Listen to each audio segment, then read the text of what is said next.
Bienvenue sur Les Jongleuses, le podcast de celles et ceux qui jonglent entre le pro, le perso et tout le reste. Ici, on s'intéresse à la balle la plus importante de votre jeu, on s'intéresse à vous. Il est temps de renouer avec vous-même pour enfin trouver votre équilibre et créer la vie qui vous ressemble. Pour vous y accompagner, je vous partage mes outils de coach testés et approuvés, ainsi que des conversations sans filtre avec mes invités pour vous ouvrir de nouvelles perspectives. Je suis Ruth Manou, coach de vie certifiée, 2 fois maman et gardienne de cet espace. Abonnez-vous sur votre plateforme d'écoute préférée pour ne rater aucun épisode. Et si le podcast vous aide, vous pouvez déposer un avis et le partager autour de vous. Bonne écoute!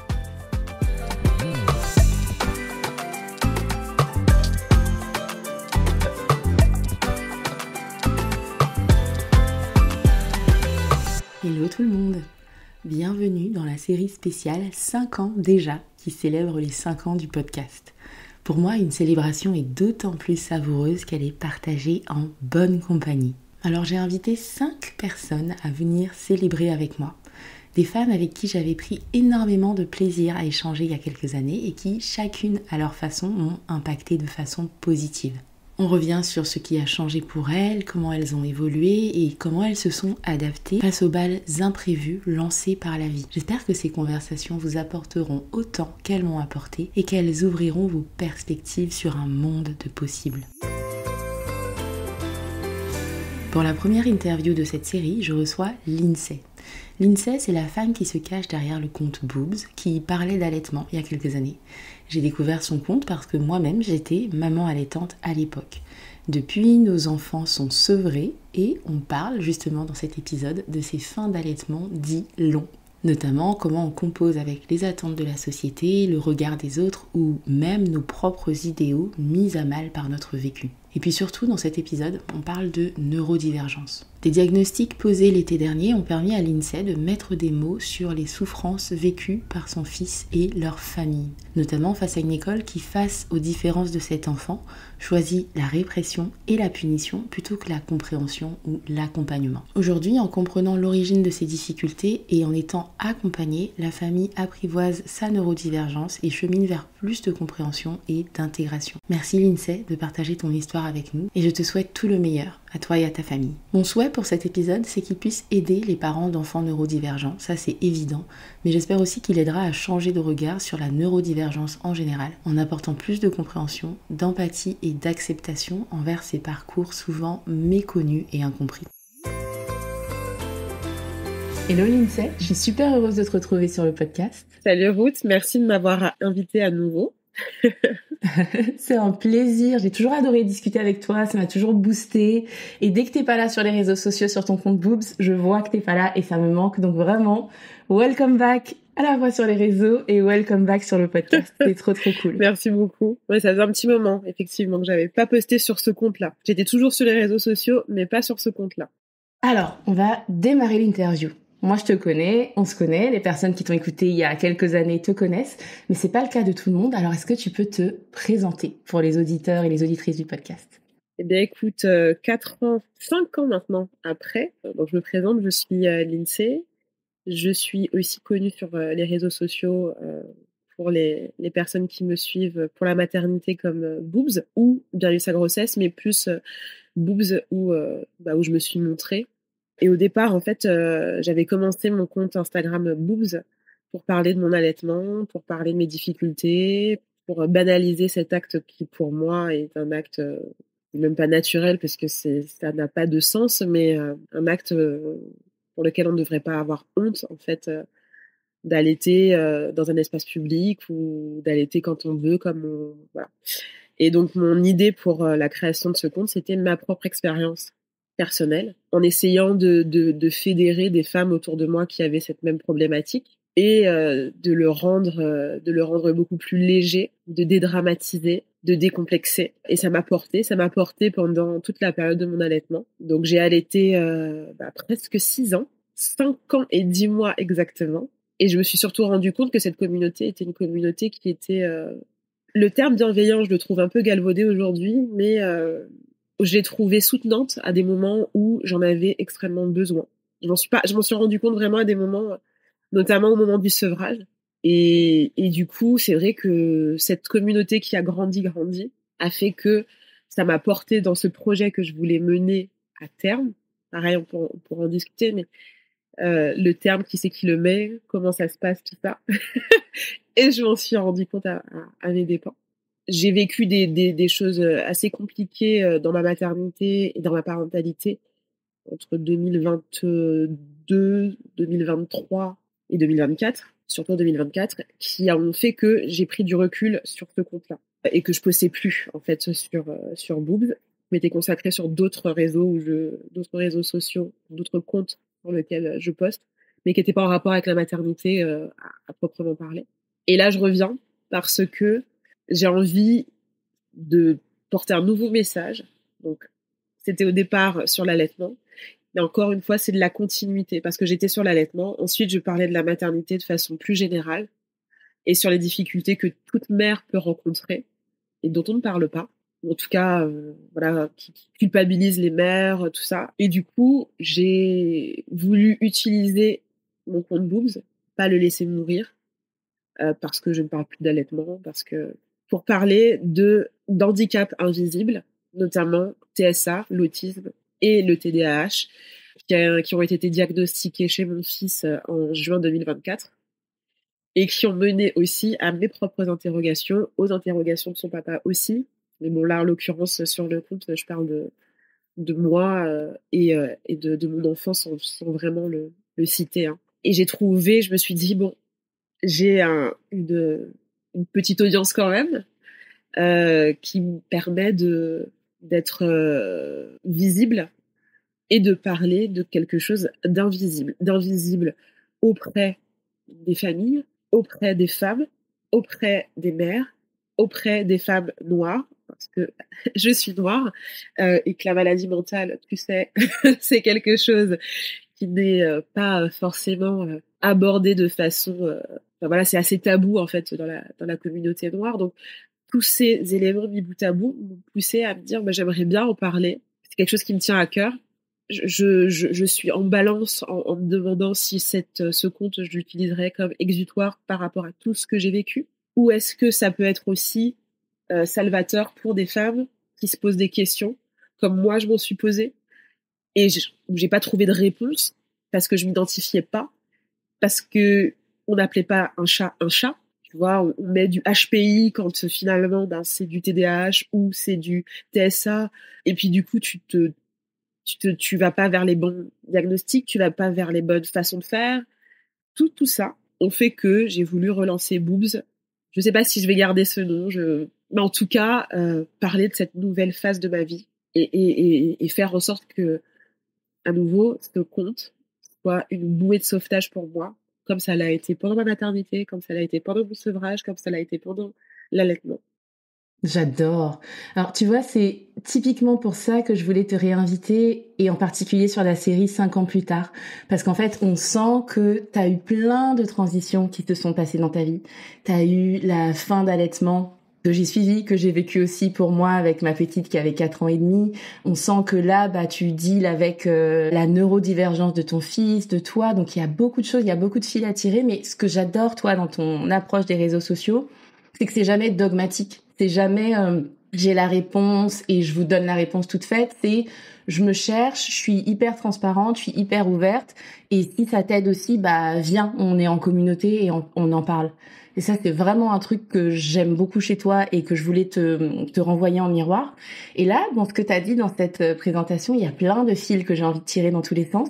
Mais on va commencer par la fin de ton allaitement. Le sevrage, le fait aussi que tu as allaité un enfant qui était grand, un bambin comme on dit, et ensuite on parlera de neurodivergence, TDAH, TSA, mais d'abord parlons un peu de cette fin d'allaitement, de sevrage, de comment tu as vécu le fait d'allaiter un enfant comme moi je l'ai fait, un enfant assez grand.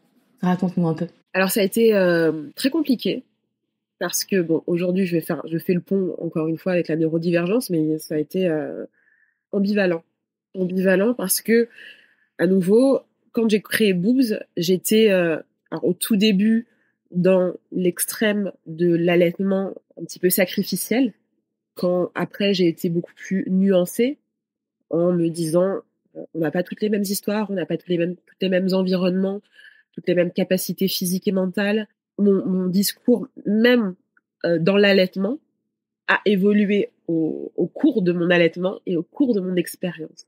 Moi, dès le départ, je me suis dit, bon, je veux que ce soit du sevrage naturel. Et qui disait sevrage naturel, c'est mon bébé. Ah non, ça me fait rigoler parce que 5 ans et demi quand même. Donc, mais bon, ils seront toujours de bébés. Hein. 5 ans, presque 6. Et je me suis dit, bon, au bout d'un moment, il va arrêter. Il va se dire de lui-même, c'est bon. Donc j'attendais ce moment de il arrête de lui-même, qui n'est jamais venu. J'ai attendu, exactement. Et du coup, j'ai induit ce sevrage à 5 ans. Alors, c'était en décembre 2022 et c'était ambivalent parce que je m'étais toujours dit non, ce sera mon enfant. Et je culpabilisais parce que d'une part, je l'avais mal fait, c'est-à-dire que je l'avais fait de façon brutale, c'est-à-dire qu'un soir, je lui ai dit non mais c'est bon, là ce soir, il y a plus, il y avait un énervement en même temps, c'était pas entre guillemets un beau sevrage comme j'ai pu voir sur les réseaux sociaux avec une espèce de cérémonial autour de l'arrêt de l'allaitement, tout ça. Ça n'a pas été comme ça. Mais à nouveau, encore une fois, je fais le pont avec la neurodivergence aujourd'hui, les réactions, tout ça. Mais à l'époque, je savais pas. J'ai pleuré, sans te mentir, pendant 1 mois. Pendant 1 mois, j'ai pleuré sans arrêt. Et d'un autre côté, bah voilà, je me disais, j'ai fait ce choix. Alors pourquoi je pleure? Mais en même temps, il y avait un truc en moi qui me disait non, je suis pas ok.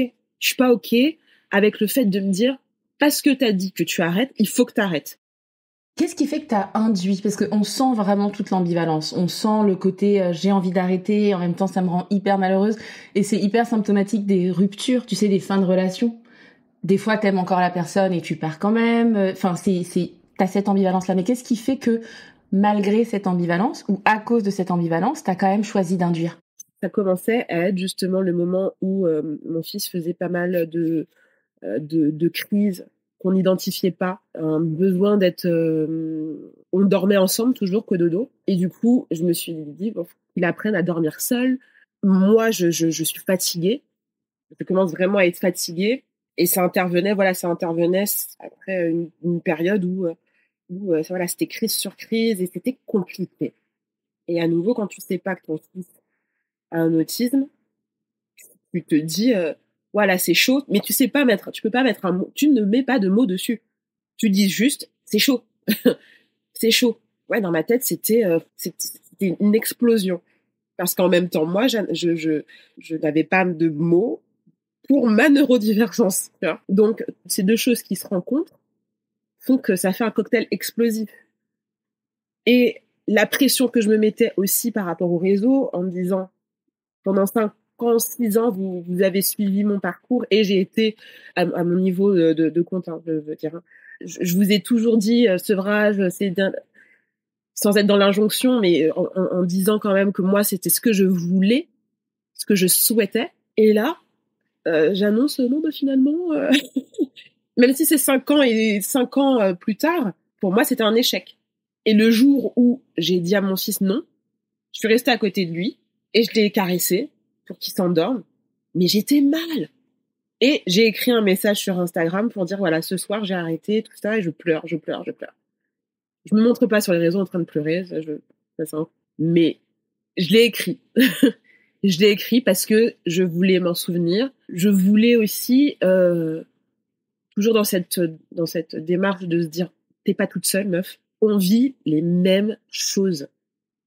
Pas au même moment, pas exactement de la même manière, mais un ressenti en espèce de ressenti fédérateur quand même. Quand j'ai dit ça, ça m'a fait tellement de bien sur l'instant. Et puis ensuite, les jours suivants, on me demandait, et j'étais triste tout le temps. J'étais triste tout le temps. Mais vraiment. Et quand j'en parlais, j'avais la boule à la gorge. Et un jour, je fais un live avec une IBCLC, Maria. Alors, une IBCLC, pour les gens qui sont pas versés dans l'allaitement. Une IBCLC, c'est une professionnelle ou un professionnel en lactation.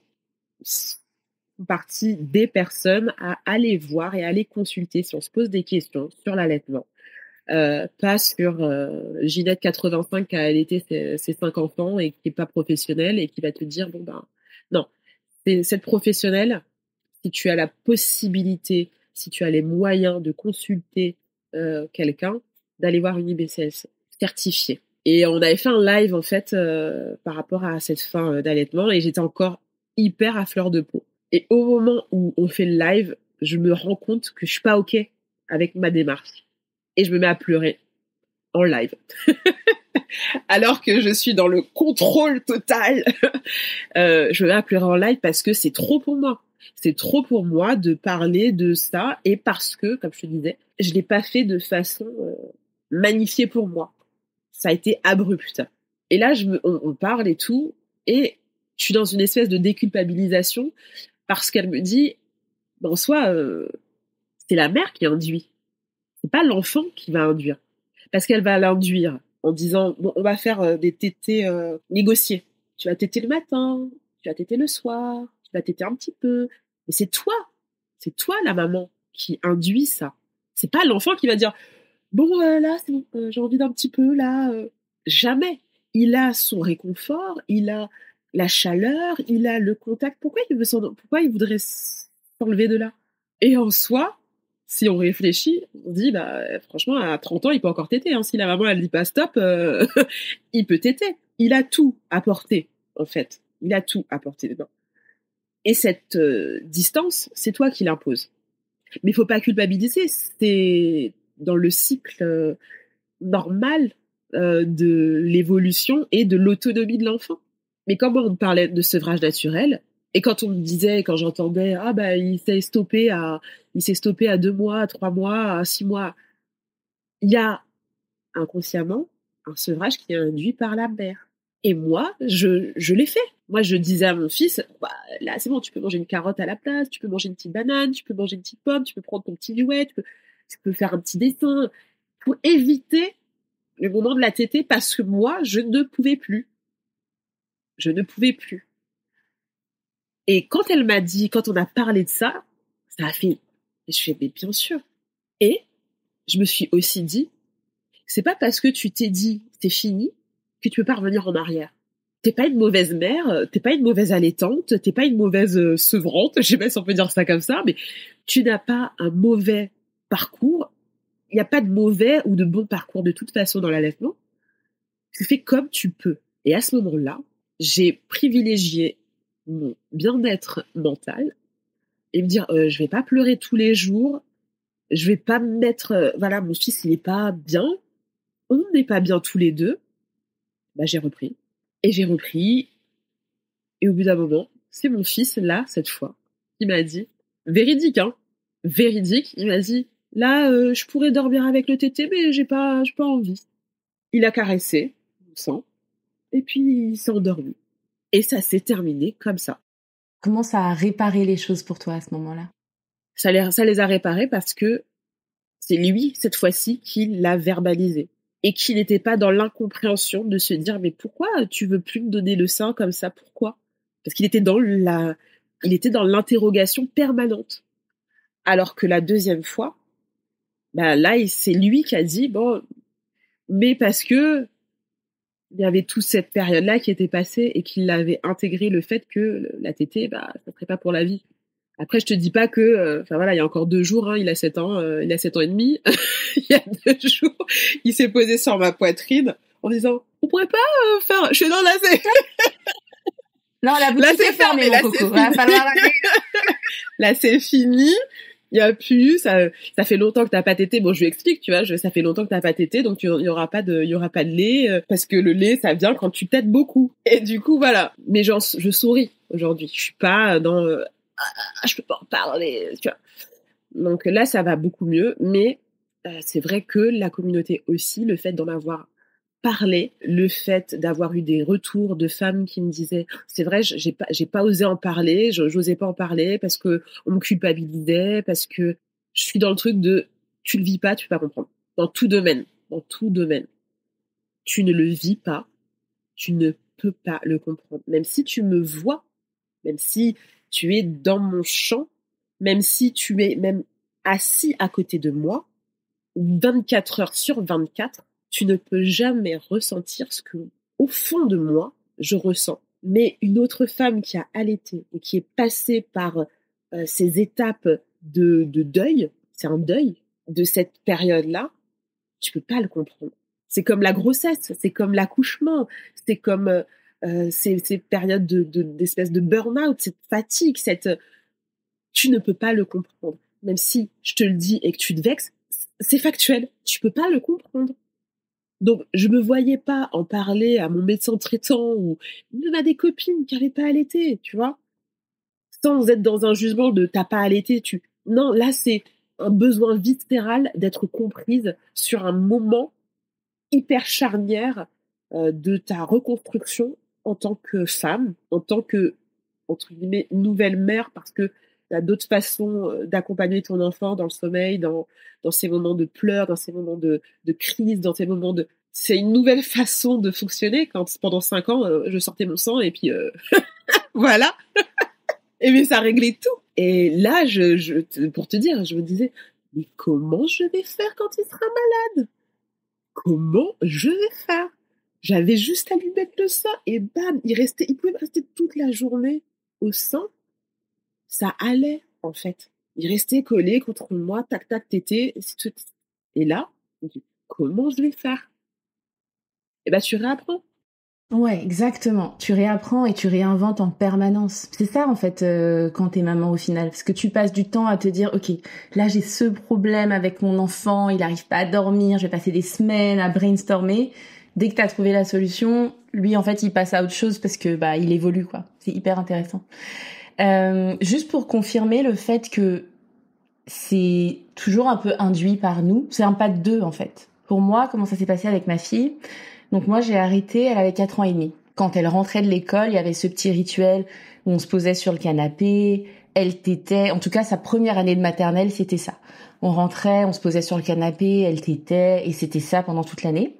Et puis quand elle est rentrée en moyenne section, elle a commencé à de moins en moins se poser, tu vois, sur le canapé avec moi. Et c'est là, si j'avais eu envie de continuer à allaiter, j'aurais dit, viens ma chérie, on va faire la petite tétée. Sauf que comme ça faisait un moment que j'avais envie de récupérer mon corps et que j'en avais un peu marre, je disais rien. Tu vois, je laissais un peu le truc glisser comme ça en mode, bon bah si elle demande pas, elle demande voilà. pas. Jusqu'à ce que elle le fasse de moins en moins. Moi, ça a commencé à se tarir. Et on s'est rendu compte en décembre que j'avais plus grand chose parce qu'on était en vacances en France. À l'époque, on vivait encore en Irlande. On était en vacances en France et elle avait mal au ventre. Donc, qu'est-ce que je fais? Je la mets au sein, bien évidemment. Et là, je me dis, tiens, elle tète bizarre. Elle tète bizarre, ça me fait un peu mal. C'est bizarre comme prise au sein. Et je lui dis, ça va, ça vient, ma chérie? Elle me dit, oui, ça vient, ça a un goût de vanille. Vraiment? Ça n'a jamais eu de goût de vanille. Qu'est-ce que tu me racontes? Et je lui dis, est-ce que ça va? Ça te fait, ton ventre, c'est guéri? Elle me dit, oui, le lait, il m'a fait du bien, ça va bien. Et elle a arrêté de téter. On rentre en Irlande au mois de janvier, et genre, je sais pas, le 5-6 janvier, on rentre de l'école, elle se dit, ah tiens, j'avais mon petit rituel avant. On se repose dans le canapé, elle tète, elle me mord. En fait, elle sait plus téter. Elle a perdu son réflexe de succion. Et là, elle se met à pleurer. C'était terrible. Et moi, ça m'a fondu le cœur, mais je me suis dit, en fait, ça fait un moment que j'ai envie que ça s'arrête. Ça fait un moment que je vois bien que le truc est en train de se tarir. Ça fait un moment que le soir, je me suis extraite du rituel de coucher et que j'envoie à son papa. Il fallait que ça arrive, tu vois. Mais juste pour te dire, même si t'as fait la paix, juste pour te dire, effectivement, c'est un pas de deux. C'est toujours induit un peu par nous. Et en fait, on a notre place aussi dans cette diade en tant que maman. Mais ouais, c'est totalement partagé, encore une fois. Mais tu vois, le côté d'envoyer papa l'endormir, c'était ça. Ça avait commencé, maintenant je m'en souviens, il était parti dormir chez ma belle-mère. Quand avant, jamais je l'y envoyais parce que, bah, justement, il y avait la tétée. Et il a passé un week-end, donc il a passé du vendredi au dimanche, donc il a dormi 2 jours hors de la maison, sans tétée. Et là, je me suis dit, bah, s'il arrive à dormir sans tétée, on peut essayer de faire ça. Et dans ma tête, ça a fait chemin. Et je me suis dit, bah, on va tester. Et après, une fois que l'idée était installée dans ma tête, elle était partie. Elle n'est plus partie. Et puis t'as des enfants qui sont, enfin moi je sais que j'en ai deux. Mon premier est un peu plus collé, ma deuxième est un peu plus indépendante. Et encore ça dépend des sujets. Et du coup dans la relation avec eux, bah t'en as un qui sera prêt beaucoup plus tôt et qui va dire ah non là c'est bon je veux plus de câlins. L'autre qui va encore se coller. Enfin.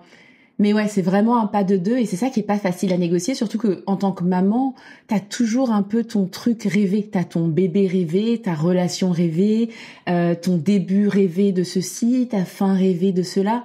Donc c'est pas facile en fait une fois que tu te retrouves face à la réalité de dire c'est pas ça que j'avais en tête en fait. Qu'est-ce que Et du coup t'as tout ce deuil à faire de te dire ok comment je deal avec cette réalité en fait. Mais dont on ne parle encore une fois dont on ne parle pas. Là tu vois on en parle tous les deux. Moi, j'en ai parlé sur les réseaux de façon hyper transparente. Quand je voyais d'autres groupes, enfin d'autres comptes Instagram où je te dis c'était bon, on va faire la dernière tétée dans la forêt, avec tout le monde qui est en train de chanter. Non, en fait, ça ne se passe pas comme ça. Ça ne se passe pas comme ça. Non pas que quand j'ai vu le truc, je me suis dit ah, ça serait peut-être bien comme ça. Non, en fait, je savais que ça n'allait pas se passer comme ça. Mais comme pour des allaitements dans la forêt. Moi, je donne toujours cet exemple-là parce que c'est ce que je voyais en fait sur mon feed, des trucs hyper vaporeux et tout, alors que non. Bah la fin c'est ça. C'est pas. Tu peux culpabiliser, tu peux pleurer, tu peux regretter, tu peux te dire oui, je veux arrêter et je suis sûre de moi, mais le lendemain, ben non, t'es pas sûre de toi et t'as envie de reprendre et tu te dis bon bah je vais reprendre malgré tout alors que j'avais dit et que tu culpabilises et que t'oses pas dire que tu as repris et tu le fais en cachette et non. Et ça j'avais pas vu. Peu de gens sont aussi transparents et authentiques. Ah mais non, mais bien sûr, mais bien sûr. Mais moi c'est ce qui me dérange profondément déjà avec les réseaux sociaux en règle générale, c'est d'être dans ce masque social et de montrer une réalité qui n'est pas réelle. Et moi, ça me dérange. Je serais peut-être très binaire, mais soit tu montres tout, soit tu montres rien.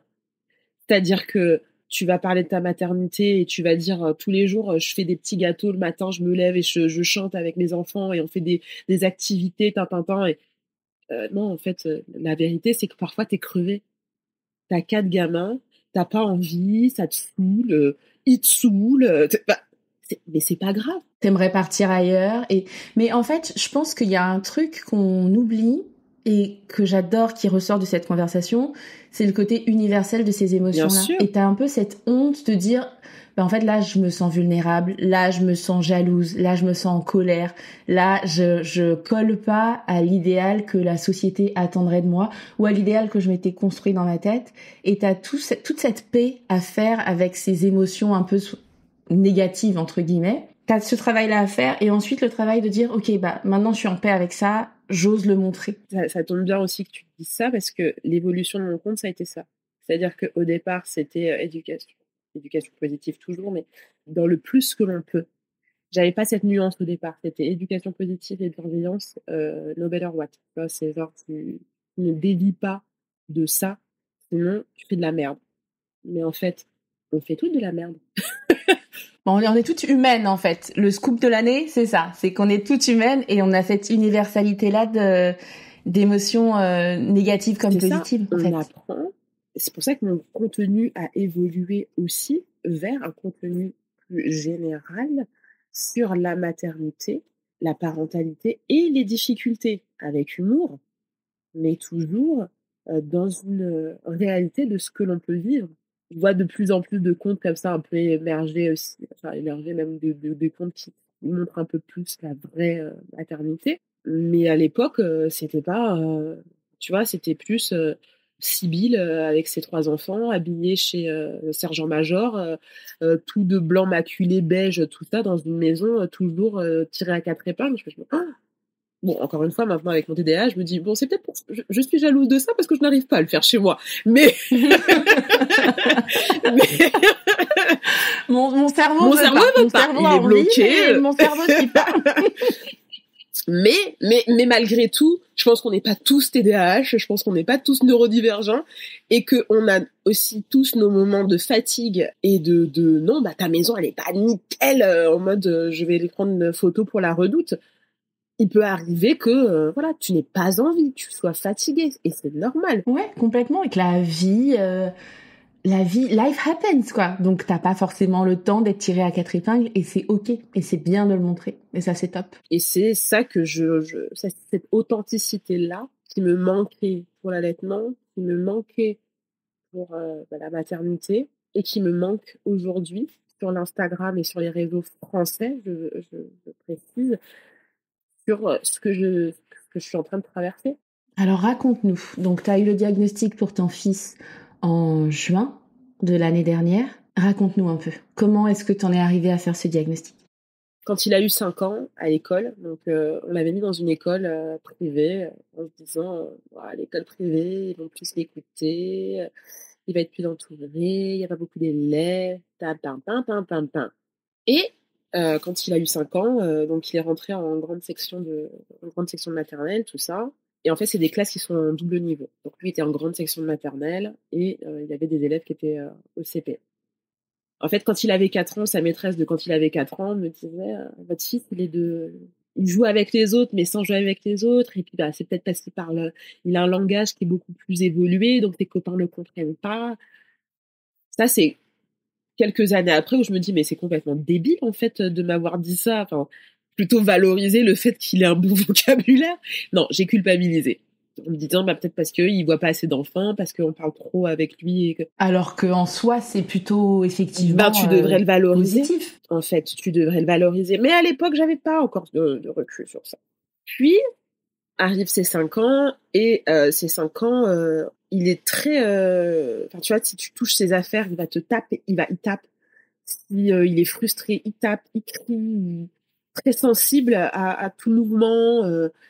Il a son espèce de bulle protectrice se crée lui-même, mais encore une fois, à ce moment-là, on ne met pas les mots. Et la maîtresse, elle se pose des questions, tout ça, mais elle nous envoie pas, elle nous dit pas, allez voir un psy, allez voir. Non, elle se dit juste, c'est problématique parce que ça commence à être dangereux pour les autres enfants parce que votre fils il tape, il a la main légère, tout ça, machin. Et puis avec son papa, on s'intéresse quand même alors pas à la neurodivergence en tant que telle et au neurodéveloppement, mais son papa, il s'intéresse vachement à ce que c'est HPI. Il est sur des groupes Facebook qui parlent de ça, tout ça.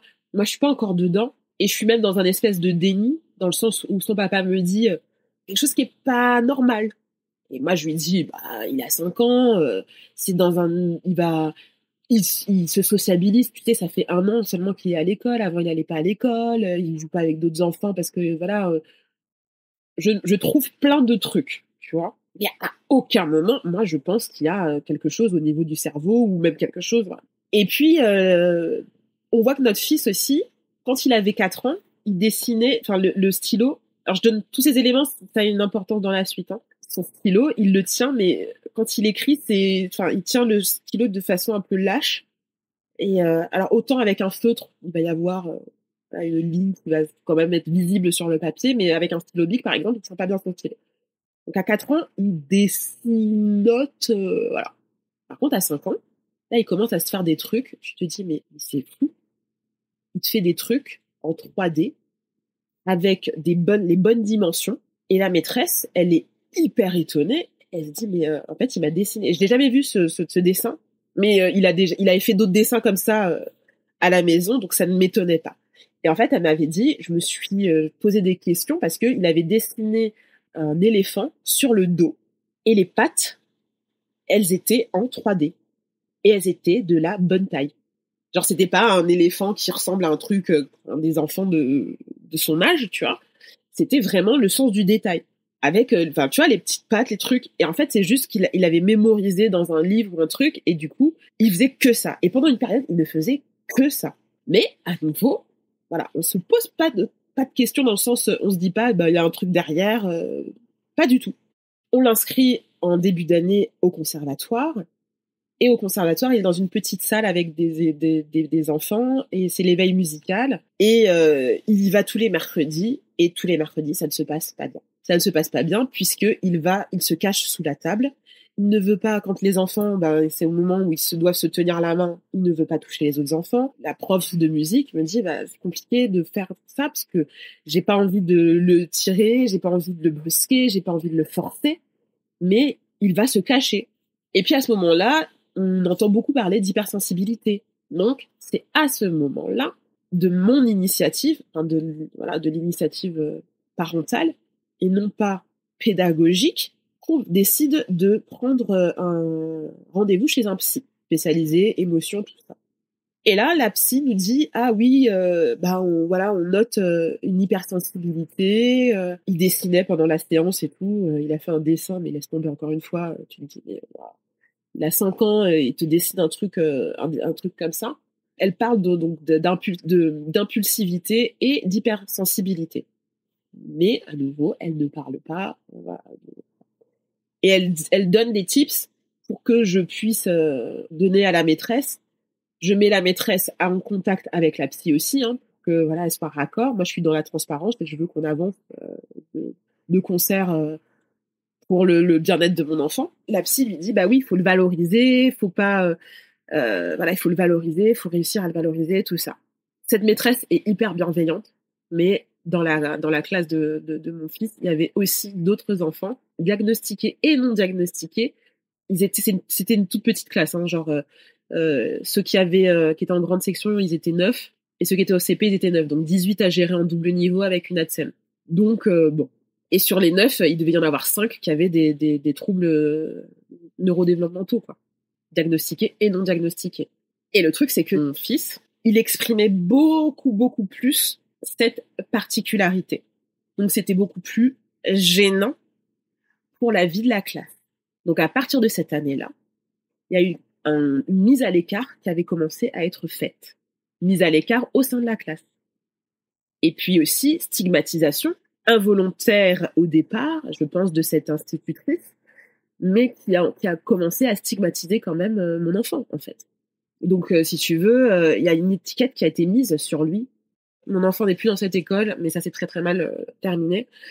Et donc, voilà, il y a certaines procédures qui ont été en cours, tout ça. Donc, pour pas être accusée de quoi que ce soit, je ne vais pas donner le nom, je ne vais pas donner... C'est une petite école avec une équipe pédagogique qui est là depuis... Et si tu veux, une fois que tu es étiqueté, c'est pour le reste de ta scolarité. Il n'y a pas de deuxième chance. Voilà. Du coup, pendant cette première partie de l'année, ça a été compliqué. La seconde, ça a été pire. Et le paroxysme est arrivé pendant la fête de l'école. Je savais que l'institutrice avait une attache particulière pour mon enfant. Je sentais qu'elle essayait de mettre beaucoup de choses en place.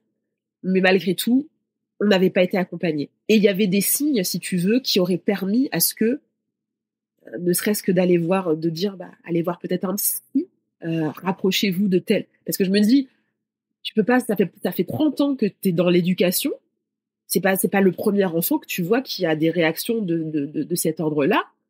Nous, c'est notre premier enfant, c'est à vous de nous accompagner, en fait, sur ça.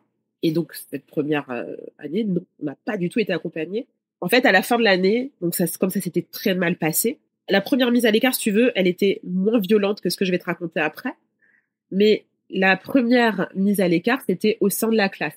Donc, dans les classes, c'est organisé en petits groupes de travail, on va dire, avec les doubles niveaux. Donc, aussi bien les CP que les maternelles travaillent ensemble pour avoir une espèce de synergie et pouvoir se faire monter. Et mon fils, lui, il n'était pas dans cette synergie puisqu'il était mis à l'écart. Il était soit à côté du bureau de l'institutrice ou soit en bout de table. Et il a eu une période où il est resté pendant un mois une table à part. Mais il y avait pas, c'était pas du tout au sein des petites tables mises ensemble avec ses autres copains. C'était à part. Et ça, c'était alors même que vous aviez déjà rencontré la psy, que tu l'avais mise en contact avec l'instit et qu'elle avait donné toutes ces astuces, tous ces conseils pour accompagner ton fils. Tu vois, je prends du recul aussi. Je me dis que la pauvre, elle n'était pas aidée, l'instit. Parce qu'à nouveau, tu vois, il y avait beaucoup d'enfants qui avaient je mets ma main à couper que mon fils n'était pas le seul à avoir un trouble. Je mets ma main à couper. Donc, gère déjà un enfant, c'est compliqué. Gère-en 10, et gères-en 10 quand t'as pas de formation. Donc, et c'était une classe qui était difficile en ce sens. C'était pas des délinquants, ils avaient 5 ans et 6 ans, je veux dire, à un moment, c'était une gestion des émotions compliquée. La fin de l'année se passe, et là, c'est la directrice de l'école qui me prend entre deux portes. Tu vois, normalement, tu institutionnalises les choses, hein, tu prends dans un bureau, tu fais un rendez-vous préalable, non. Elle me prend entre deux portes en me disant, est-ce que on pourrait se voir, vous auriez une date pour rencontrer une référente de la MDPH. Alors, MDPH, c'est la maison du handicap, et P, je sais plus c'est quoi.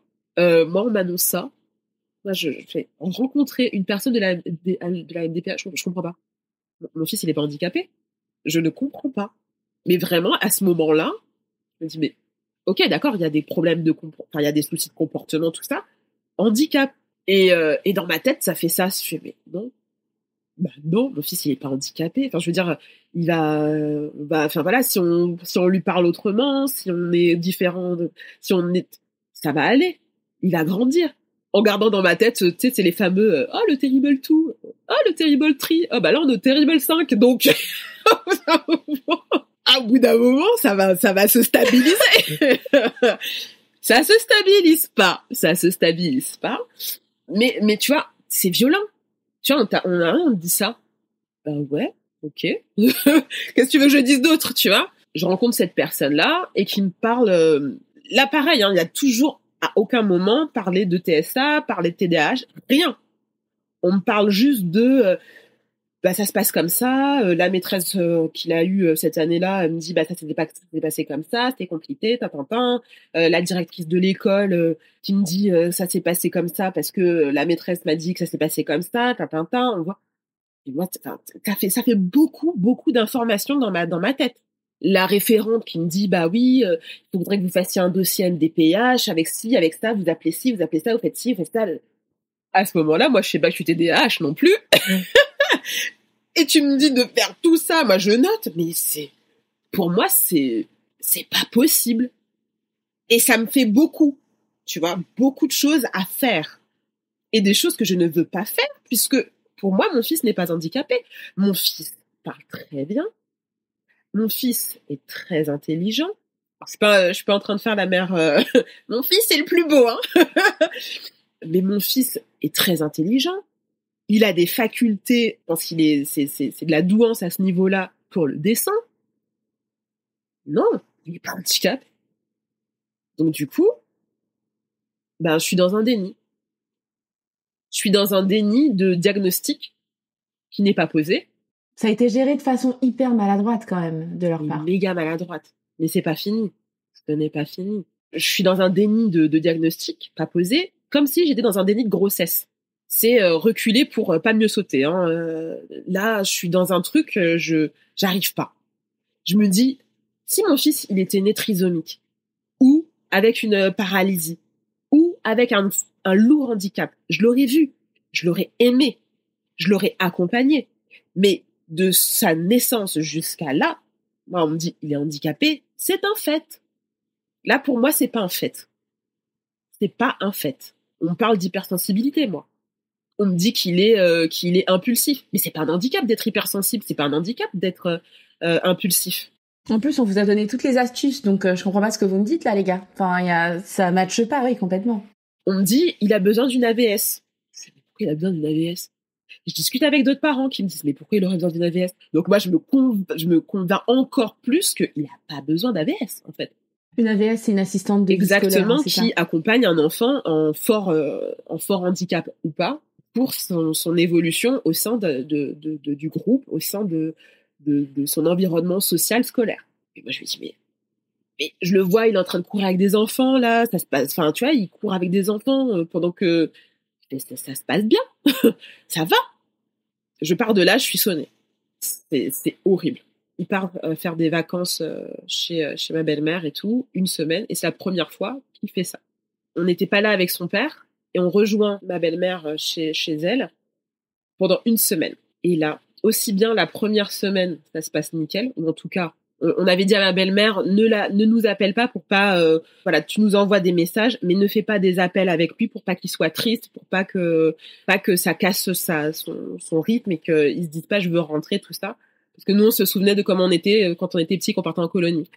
Donc on lui dit ne nous appelle pas, tout ça.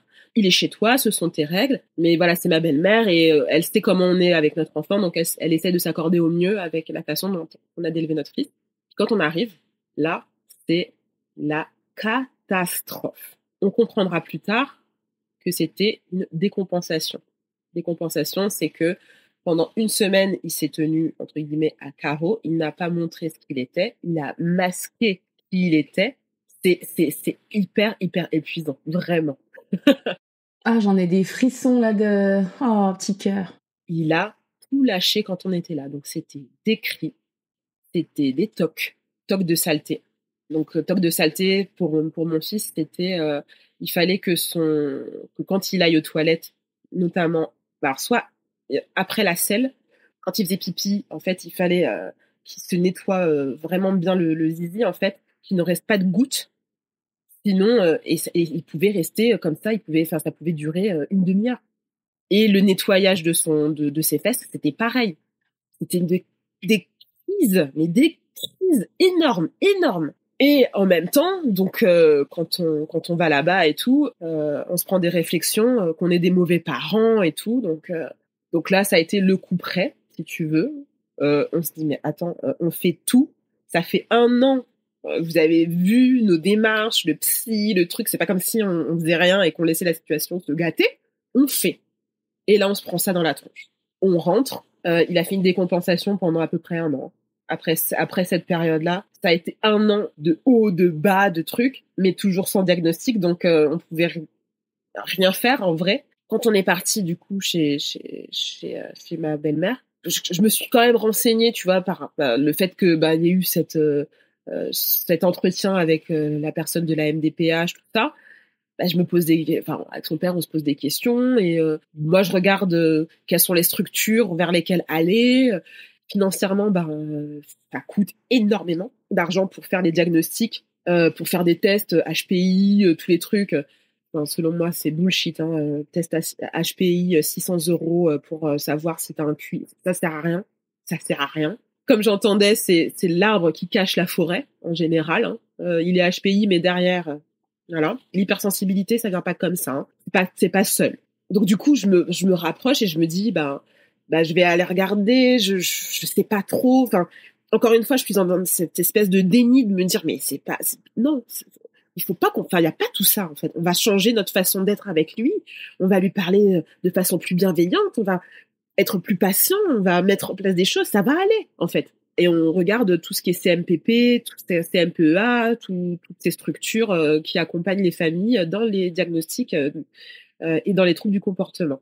Et l'année suivante, en fait, il a un instituteur cette fois-ci. Donc, il passe au CP, toujours dans la même école. Il passe avec un instituteur. On nous vend, je dis bien on nous a vendu comme un instituteur neuroatypique. Il est multidis, voilà, il a été harcelé aussi, donc il comprend le harcèlement. Donc je me dis bon, après c'est un homme, donc peut-être que le fait d'avoir un homme, ça va peut-être changer aussi la façon de. Petite indication également qui va aussi avoir son importance, c'est que j'ai toujours été la personne qui accompagnait mon enfant à l'école. Mon compagnon n'y allait pas. Et après, encore une fois, il y a plein de trucs qui après se comprennent, c'est un truc incroyable, mais il ne s'est pas fait diagnostiquer, mon mari, mais il a de grosses, méga enfin, je veux dire, suspicion de TSA et de TDAH. Moi, à l'époque, je le verbalisais pas comme ça, mais je le disais juste aussi, c'est notre fonctionnement, si ça fonctionne, enfin, ça vous importe en quoi? Donc, du coup, pendant ces 3 ans dans cette école-là, c'est moi qui emmenais mon fils, c'est moi qui allais voir les instituteurs, c'est moi qui étais référente, c'est moi qu'on connaissait au sein de l'école, c'est moi qui discutais avec d'autres parents, tout ça. Les premières semaines se passent bien, mais dès le premier jour de la rentrée, je dis à l'instituteur, est-ce qu'on peut se voir pour discuter de ce qui s'était passé l'année dernière, de ce qu'on pourrait mettre en place cette année. Non. On a le premier rendez-vous. J'ai le sentiment qu'il est à l'écoute et qu'il me comprend. Et qu'il est dans une démarche de faire en sorte que ça se passe bien pour mon enfant. J'ai juste cette sensation. Mais au fur et à mesure, en fait, les mois passant, ça se passe de plus en plus mal. Jusqu'à arriver au mois de février 2024, où mon enfant, là, commence à me dire que... Alors pareil, hein, entre-temps, on a repris quand même rendez-vous quand il me disait que ça se passait moins bien. On a quand même repris rendez-vous avec le psy. Entre-temps, il y a des mises à l'écart qui étaient autres que dans la classe, mais cette fois-ci dans la cour de récré, où mon fils était dans un espace ouvert clos, c'est-à-dire qu'il y avait un espace dans la cour qui faisait 20 mètres carrés, où là, mon fils était mis à l'écart. J'ai des explications par la suite, je te dis, ça va aller crescendo. Arrivé au mois de février, en fait, son instituteur part en formation et il est remplacé par un autre instituteur qui faisait aussi partie de l'école et qui, lui, est vraiment dans une pédagogie Montessori, à l'écoute de l'enfant. Mon enfant, quand il devait aller à l'école et que c'était son instituteur habituel, il y allait à reculons, ça pleurait, ça trouvait des trucs et il disait non, j'ai pas envie d'y aller, j'ai pas envie d'y aller. Il était toujours en colère. Le matin, c'était infernal. Il y avait tout. Les chaussettes, enfin tu vois, c'était son anxiété plus qui remontait. Mais je précise encore une fois qu'on n'était pas au courant. On ne savait pas, il n'y avait pas de diagnostic, il n'y en avait pas de rien. Encore à ce moment-là, rien. Hypersensibilité, c'est tout ce on mettait ça sur le compte de l'hypersensibilité. Un jour, donc, cet instituteur se fait remplacer pour 2 jours. Le jour où l'instituteur est remplacé, mon fils est transformé. Il va voir l'instituteur, il le prend dans ses bras, il est trop content, et tout. Et je lui dis, ouais, par contre, jeudi, ton instituteur habituel, il revient. Oh non, j'ai pas envie d'y aller, j'ai pas envie de le voir et tout ça. À ce point? À ce point. Il allait vraiment à reculons à l'école. Et un vendredi, donc le vendredi de la reprise de cet instituteur, mon fils est vraiment pas bien parce que la veille, on n'a pas eu le temps de faire ses devoirs et c'était de ma faute. Et du coup, il me dit j'ai pas envie que mon maître il soit pas fier de moi. Dis-lui, tu peux lui expliquer, j'ai peur de lui dire. Donc du coup, je vais voir l'instituteur et je lui dis et je fais voilà, là il a le fait que tu reviennes. Alors en plus, on se tutoyait alors que moi je ne supporte pas le tutoiement quand je suis pas proche de la personne. Ça aura son importance après. Hein. Je tutoie pas parce que je me dis on peut me la mettre à l'envers avec le tutoiement. Trop d'espace laissé avec le tutoiement et ça s'avère par la suite. Quand je lui dis la différence de sentiment que mon fils ressent quand c'est lui et quand c'est un autre instituteur, là il me dit c'est normal que ton fils ressente ça parce que je suis toujours sur son dos. Je suis pas comme l'autre. Mais je suis choquée. Enfin je peux pas. J'ai rien. Comme on se voit en fait ça je lui dis le matin en arrivant à l'école. Ça sonne, il doit monter. Moi, je reste quoi, tu vois? Je fais toute la journée, j'y pense. Mais il te dit ça en mode décomplexé, quoi. Complet. Un manque d'empathie totale. Je reviens le soir pour venir chercher mon enfant, mais je reviens, je suis en trombe. Je veux voir l'instituteur, là, en fait, parce qu'il y a un truc. Et en fait, si tu veux, ça arrive juste avant les vacances de février, juste avant les vacances d'hiver. J'arrive et je me dis non, je veux pas rester pendant toutes les vacances, là. Avec ça sur la conscience. Et puis à savoir, encore un autre élément, c'est que pendant toute cette période, donc de septembre à février, je ne veux pas faire intervenir la directrice, tout ça. Je me dis, je vais avoir un discours construit avec l'instit, mais je vois que ça change pas. Et je reviens sur l'espace où mon fils restait. Je commence à péter un câble doucement parce qu'en fait, cet espace, il y est mis parce que il le mettait en prévention de s'il allait taper. Il le mettait pas s'il tapait, c'est s'il allait taper.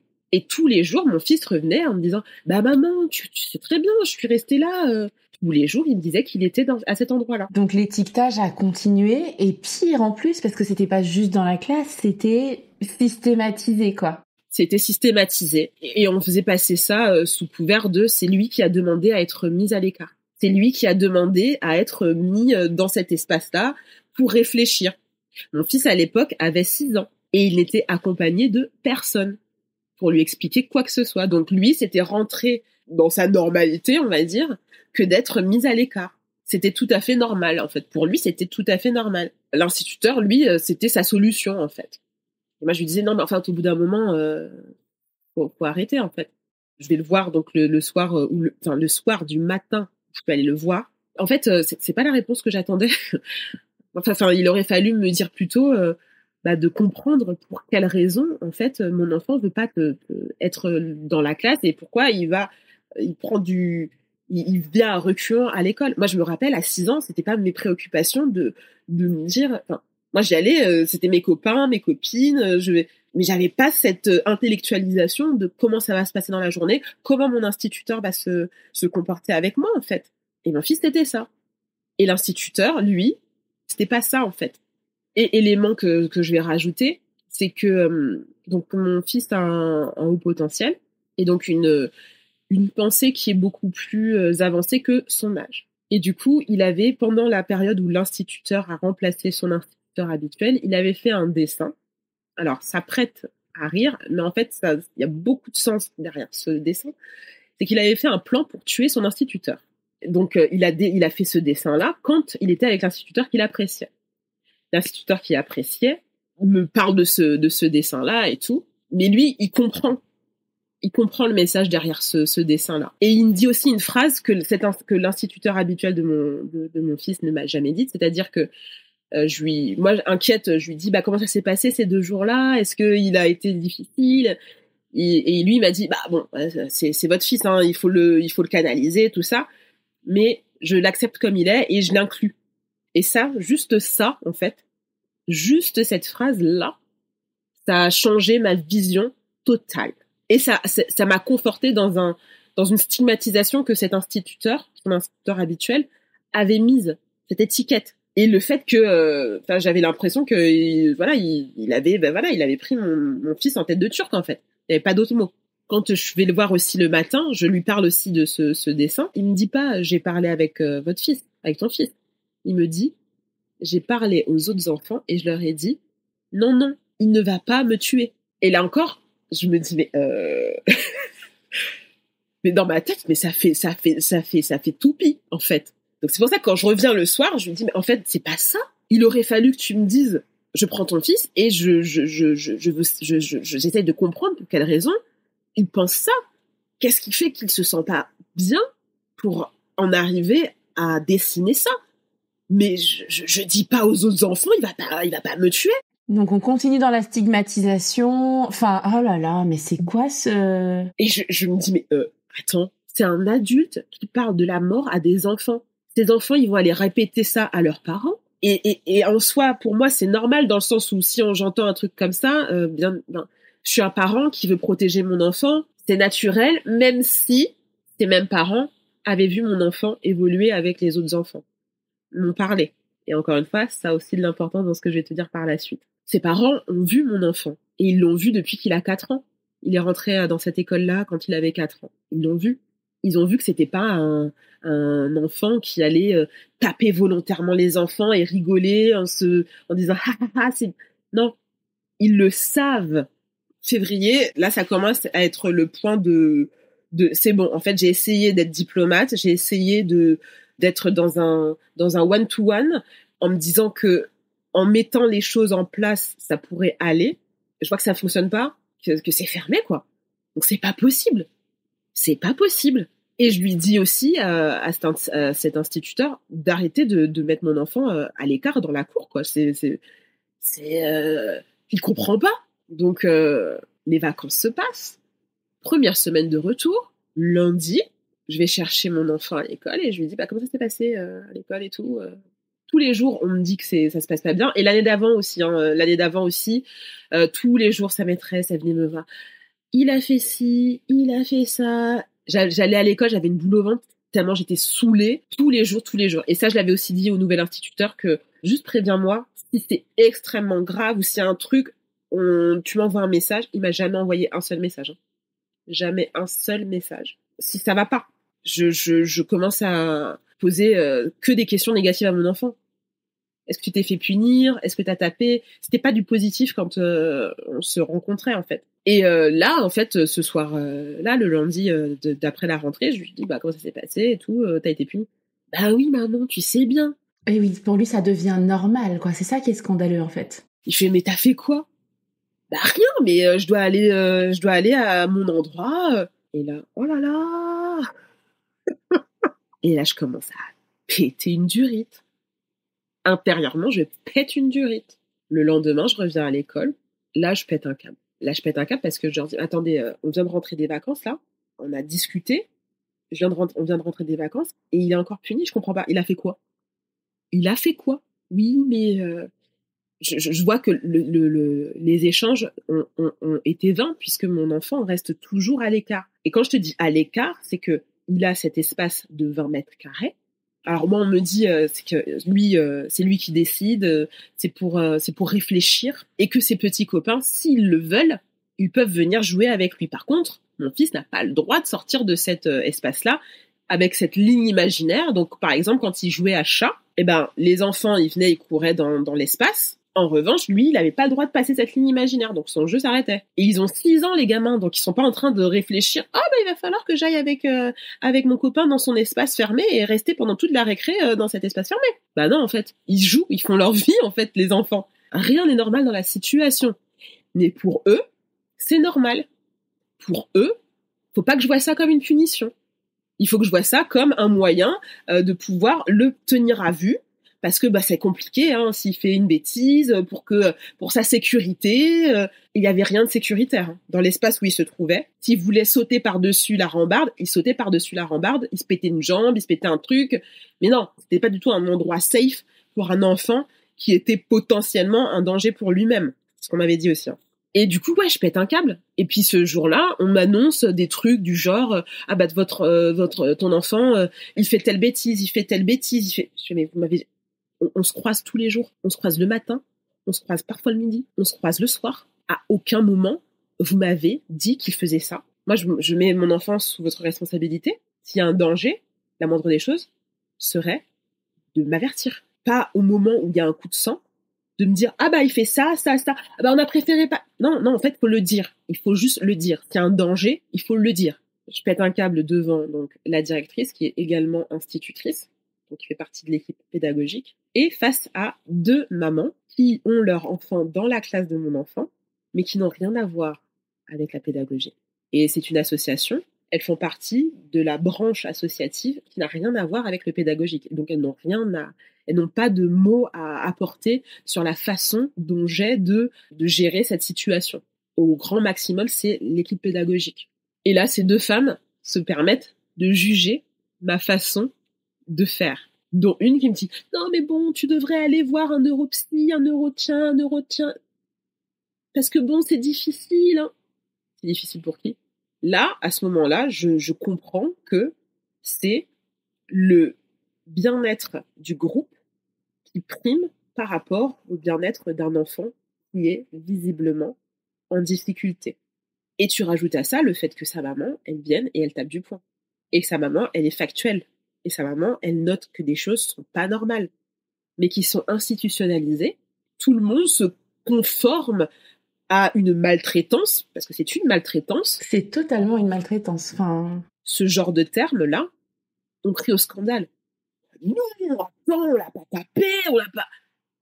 Vous le mettez à l'écart. T'es quand même en train de programmer dans le cerveau d'un enfant qu'il ait un problème, que c'est normal qu'il soit à l'écart, qu'il peut pas bouger, qu'il y a comme un mur invisible. T'es en train de brider un enfant, quoi. Exact. L'école où il était, c'était censé être une école type Montessori. Nous, si tu veux, quand on l'y a mis, vu qu'on n'a pas les moyens de mettre 10 000 € dans une école Montessori par an, on a pris l'alternative Wish, quoi. Là, on est complètement dans cette alternative-là, hein, tu vois. C'est le Shane de Montessori, quoi. Et voilà, je me suis dit, putain, il y a plein de... Enfin, voilà, il y a des avantages, tout ça. Franchement, voilà. Il y a des avantages pour des enfants neurotypiques, des avantages pour des personnes qui se complaisent dans un système défaillant. C'est un système qui est défaillant, là. Et il y a même un père qui m'avait dit, pareil, hein, de façon complètement... détaché, mais parce que son enfant, lui, partait. C'est une école qui va de la maternelle jusqu'au CM2. Hein. Son enfant partait en 6e, donc, entre guillemets, c'était derrière lui. Dans cette école, soit tu plies, soit tu pars. Donc, ça en dit long. Et moi, je suis pas du genre à plier, en fait. C'était lunaire. Bon, voilà, les mois se passent, ça se passe toujours pas bien. Le contact avec l'instituteur ne se passe pas bien. Carrément, il me parle même plus. Il baisse la tête quand je passe. Enfin, Jusqu'au jour où un jour un des parents d'une enfant de la classe de mon fils, le papa, il m'a juste dit qu'il avait été pris par le bras ou le poignet, et que ça avait choqué sa fille. Moi, je rentre et tout, je fais putain, je vais écrire une lettre au rectorat, nanana. Mon mari me dit non mais déjà essaye de savoir, voilà, parce que c'est peut-être elle qui l'a rapporté, que ça s'est pas passé comme ça, Et du coup, je lui fais bah t'as raison, je vais aller le voir. Je vais aller le voir, je vais lui poser la question. S'il me dit que c'est pas vrai, bah, je fais rien.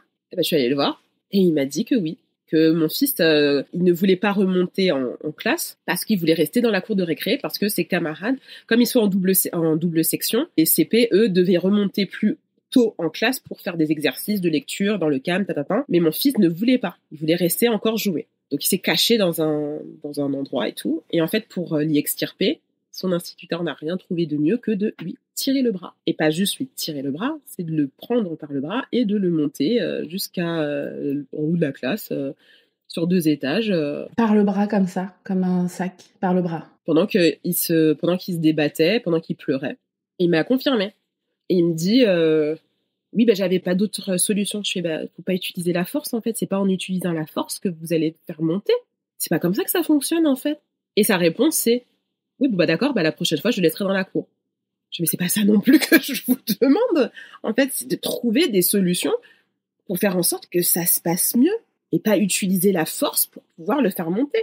Mais en fait, le problème, j'ai l'impression à partir de ce que tu me racontes, c'est qu'ils ont tellement... Quand tu as décidé que quelqu'un est un problème, tu peux plus être dans tiens, je vais être créative, je vais être sympa, je vais essayer l'humour, je vais essayer de négocier. Tu peux plus parce que c'est l'ennemi public. Donc tu es pas avec cette personne-là dans des postures de jeu ou de trucs alternatifs. Ça peut pas fonctionner. Non, il l'avait clairement pris en grippe et tête de turc.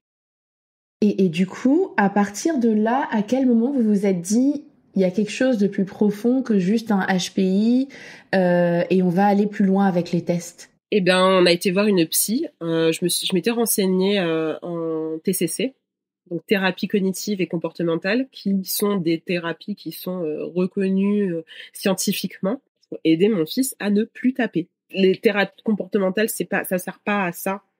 C'est plus pour les anxiétés, enfin, gestion des émotions, tout ça, mais c'est pas un remède miracle entre guillemets. Il va pas arrêter de taper. Et en fait, il a discuté avec elle. On a été la voir 2 fois. Donc, on a été la voir une première fois parce que par rapport à ce qui se passait à l'école, qui impactait du coup aussi à la maison, et elle avait vu une agitation quand il parlait et tout. Quand il parlait de ce qui se passait à la maison et du rapport qu'il avait avec nous, il était beaucoup plus apaisé. En revanche, quand il commençait à parler de son instituteur et ce qui se passait à l'école, là, tu voyais qu'il bougeait des pieds et tout. Je me rendais pas compte, c'est qu'elle a fait un rapport par la suite. Et ensuite, on l'a revue, et c'est elle qui nous a dit, est-ce que vous feriez pas un test pour diagnostiquer un autisme? Enfin, on n'a pas été voir directement. Il faut savoir que c'est hyper long déjà. Et on est finalement passé par une structure qui aide au financement des diagnostics d'enfants et d'adolescents, donc jusqu'à 16 ans, pour les diagnostics de troubles du neurodéveloppement. Et comme mon fils, à chaque fois que je dis ça, c'est il a de la chance, il était suspecté d'être autiste. Vu qu'il avait été suspecté d'être autiste, son dossier est passé hyper rapidement. Donc j'avais déposé ça se fait sur dossier. J'ai déposé son dossier.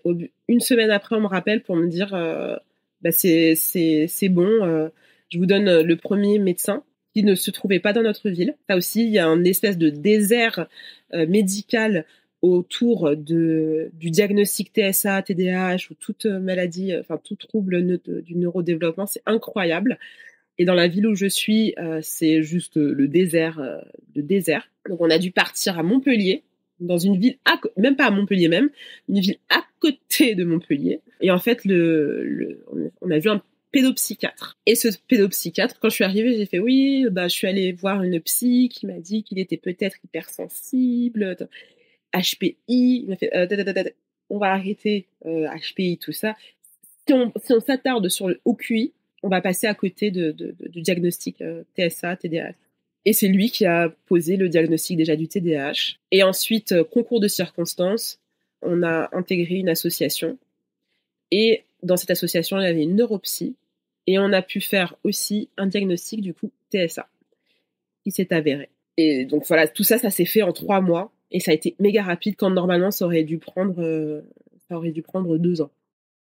Mais juste pour terminer par rapport à son école, ça s'est très très mal terminé parce que, si tu veux, je suis arrivée à un point où je me sentais tellement seule que j'ai écrit un message sur un groupe le groupe de parents de la classe, quoi.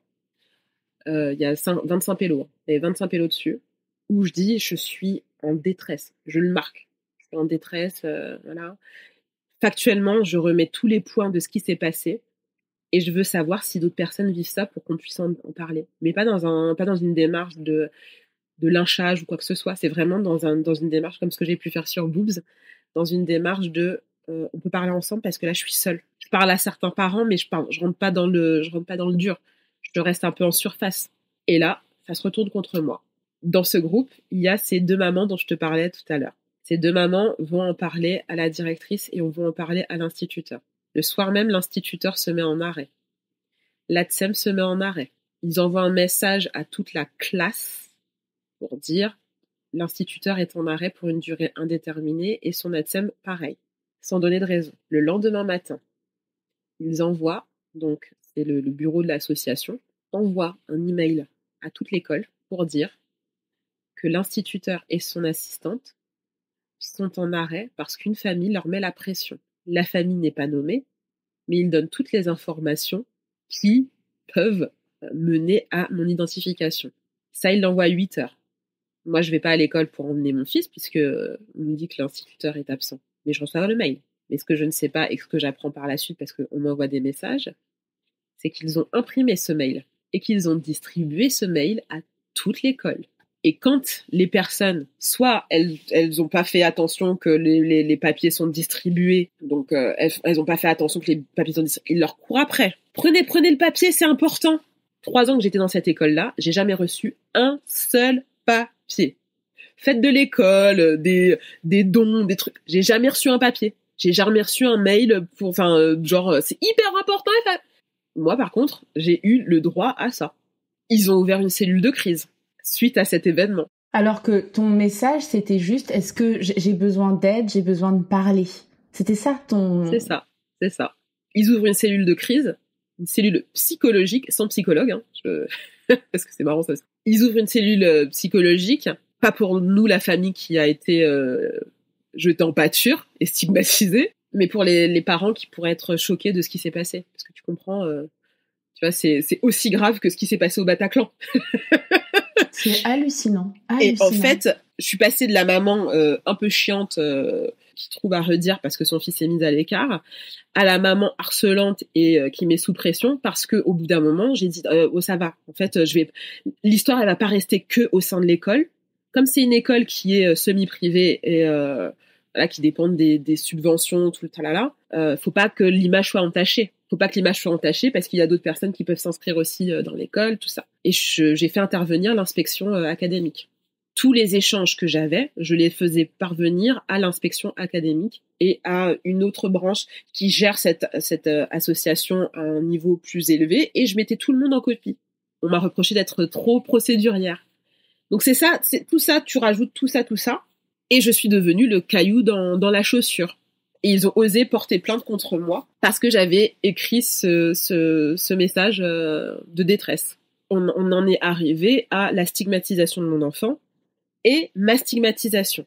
Je me suis retrouvée, en fait, je faisais partie du CA de l'association, du conseil d'administration de l'association, qui est constitué donc de parents et de l'équipe pédagogique et du bureau de l'association. Je me suis retrouvée à 20 contre 1. Donc, je me suis retrouvée à devoir plaider ma cause en me disant mais c'est absolument pas normal en fait ce que vous avez fait. C'est absolument pas normal. Est-ce que vous vous imaginez en fait une seule seconde dans la situation dans laquelle vous m'avez mise? Vous ne savez pas si j'étais pas en dépression, si je suis pas suicidaire, si vous savez pas en fait. On m'a répondu quoi? Non mais tu comprends, l'instituteur aussi il aurait pu se suicider. Et vous êtes des malades. Est-ce que ton message, et je pense pas, je te pose la question en me doutant très bien que c'est pas le cas, est-ce que ton message à un moment donné accuse l'instituteur de quoi que ce soit? Il n'est pas accusateur, il est factuel. Voilà, je relate des faits. Tu interroges les principaux acteurs de ce que j'ai relaté, ils vont te dire que j'ai raison. Mais parce que j'ai osé le dire et je l'ai dit en place publique, ça a dérangé les personnes. Il faut savoir que dans le groupe, il y avait aussi des institutrices, tout ça. Donc, tu vois, cet effet de, ça aurait pu m'arriver aussi. Ça aurait pu m'arriver aussi. Et je n'accepterais pas ça. C'est marrant comme ils sont tous prêts à accepter que l'enfant soit mis dans un espace de 20 mètres carrés seul. Ça, il n'y a pas de problème. Qu'il soit tiré pour aller dans la classe, ça, on l'accepte. Par contre, quand on commence à dire... Parce que tout ça, c'était des choses publiques. Je veux dire, toute l'école voyait bien que cet enfant était mis au banc de l'école, tout seul. Ils ont été malins, si tu veux. C'est qu'ils expliquaient aux autres enfants que mon fils demandait à être là. Donc du coup, les autres enfants, ils se disaient, puisque il demande à être là, voilà. Et les autres parents, ils voient ce qu'ils veulent voir. Et puis si ça touche pas leur enfant, on se tient éloigné du truc. Mais ce qui s'est passé pendant ce dernier CA, c'est que voilà, je me suis retrouvée seule face à tous. Seule face à tous. Face à des personnes aussi qui, je pensais, être de mon côté ou être encline à prendre mon parti ou m'aider, en fait. T'avais soit des personnes qui, t'as l'impression qu'elles ont des stock options dans l'école, qui vont défendre bec et ongle l'instituteur et l'institution, au détriment d'une mère en détresse qui demande à être aidée et être écoutée et être comprise. D'autres qui, parce que leur place est précieuse ou en tout cas ne veulent pas ensuite rentrer dans des conflits, ne disent rien. Pour moi, qui ne dit mot consent. Donc, tu n'as pas parlé, tu ne m'as pas défendu, tu m'as laissé seule, tu es dans le même panier. Et d'autres qui sont alors j'ai eu du gaslighting de fou pendant ce CA-là, qui minimisent ce que j'ai vécu. Qui minimisent totalement. Qui disent que, tu vois, j'en fais trop, que c'est trop théâtral, que c'est bon, en fait. C'est bon. Et on m'éteint. Mais pendant cet événement-là, j'ai pas pleuré. J'ai dit ce que j'avais à dire. Quand je suis rentrée chez moi, je me suis dit, mais putain, ça m'est arrivé, en fait. Il y a 20 personnes, là, qui ont voté, parce qu'il y a eu un vote aussi pendant cet événement-là, qui disait, est-ce que la méthode, ce qu'on a fait, donc les tracts, tout ça, le mail, c'est validé et tout. Tout le monde a dit oui. Il y en a deux qui se sont pas prononcés, dont moi. Deux qui se sont pas prononcés, dont moi. Je suis mais vous êtes des malades. Et quand je pose la question, si je l'ai posée au président de l'association et je l'ai posée à une maman aussi pendant le CA. Au président, je l'avais posée précédemment en disant, mais si ton enfant, ça se passait comme ça, si ton enfant, il était mis à l'écart, il m'a simplement répondu, oui, je sais pas, moi, je ne vois pas, Mais t'es bête ou quoi? T'es bête? Quand je pose la question à une autre maman, je sais pas, déjà sororité, inexistante, une maman que je connaissais avant qu'elle soit maman en plus, tu vois, qui me dit non mais c'est pas le propos. C'est tout à fait le propos. Mets-toi à la place de l'autre. Si ton enfant vivait cette injustice-là, vivait cette mise à l'écart. Mais non, en fait, tu peux pas le visualiser. Tu peux pas le visualiser puisque toi, ça ne se passe pas comme ça se passe très bien. En plus, tu t'entends bien avec l'équipe, t'as peut-être des cartes à jouer, je sais pas. Tu veux pas te mettre en porte-à-faux. Donc tu vas dans le sens du vent. Et j'ai vécu cet effet de meute. Je suis rentrée chez moi, j'ai pleuré. Je suis rentrée chez moi, j'étais sous le choc. C'est genre, tu sais, cette espèce de... Waouh, j'ai vécu ça. J'ai vécu ça de personne. C'est d'une violence absolument incroyable. C'est incroyablement violent. Là, je t'en parle aujourd'hui, ça va mieux, entre guillemets. Mais ouais, j'ai ce sentiment d'injustice profonde. Et aujourd'hui que le diagnostic est posé pour mon enfant, j'ai juste envie de dire, tu vois, quand on me dit « t'es courageux, c'est courageux », non, c'est une fierté de me dire « mais putain, j'avais pas de m'être emportée, je me suis même pas emportée, c'est même pas d'être emportée, c'est injuste, c'est tellement injuste, en fait. J'ai envie de le crier sur tous les toits.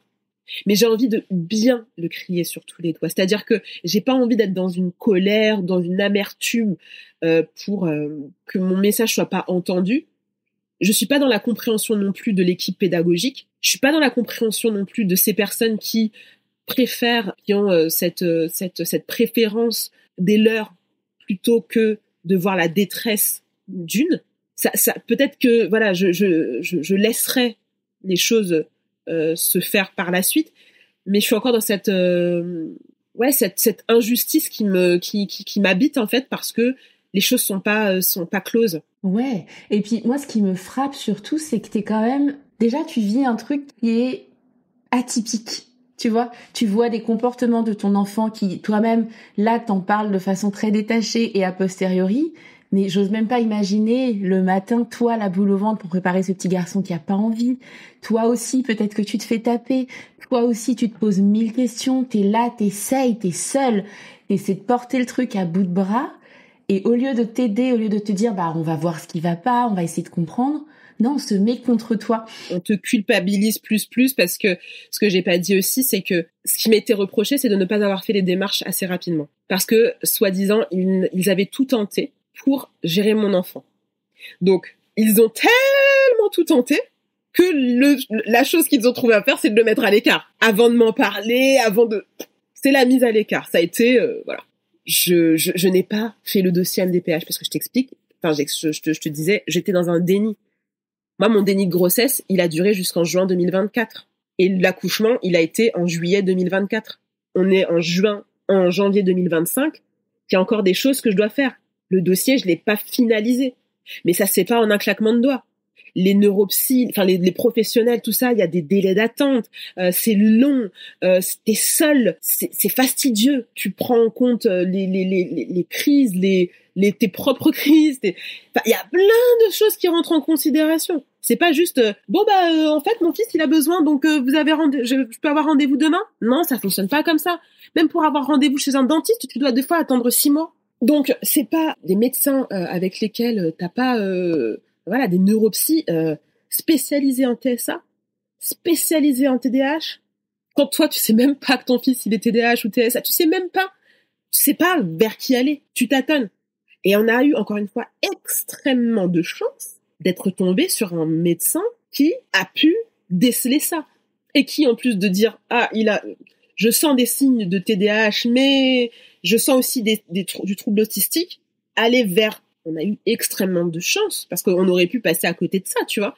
Donc il y a aussi le facteur chance qui rentre en considération dans ces parcours-là. Et là, je me sens hyper légitime et c'est une force.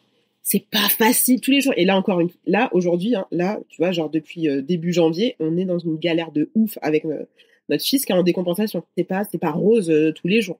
La décompensation, elle vient du fait qu'il a changé d'école ? Changement d'école, changement de routine, changement de beaucoup de choses qui arrivent.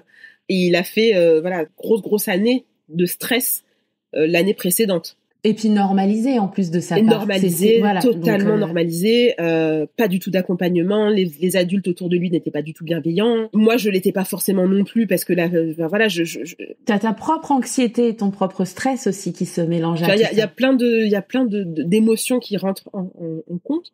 Je n'étais pas prise au sérieux par rapport à ce que je vivais. Peut-être aussi parce que j'avais le verbe haut et que ça dérangeait. Et parce que j'avais pas fait les démarches comme eux pensaient que j'allais le faire. C'est-à-dire qu'on me reprochait d'avoir attendu 1 an. Non mais t'aurais pu. Et ça, c'était aussi les mères qui faisaient partie du bureau, qui n'ont rien à voir avec l'éducation et rien à voir avec la pédagogie et l'éducation. Non mais t'aurais pu faire ça l'année dernière. T'as quand même eu rendez-vous. T'as quand même fait ci. On a quand même. Mais meuf, sérieusement, tu oses? Tout ça, c'est hyper violent. Mais tu te mets pas du tout à la place d'une famille qui est en galère.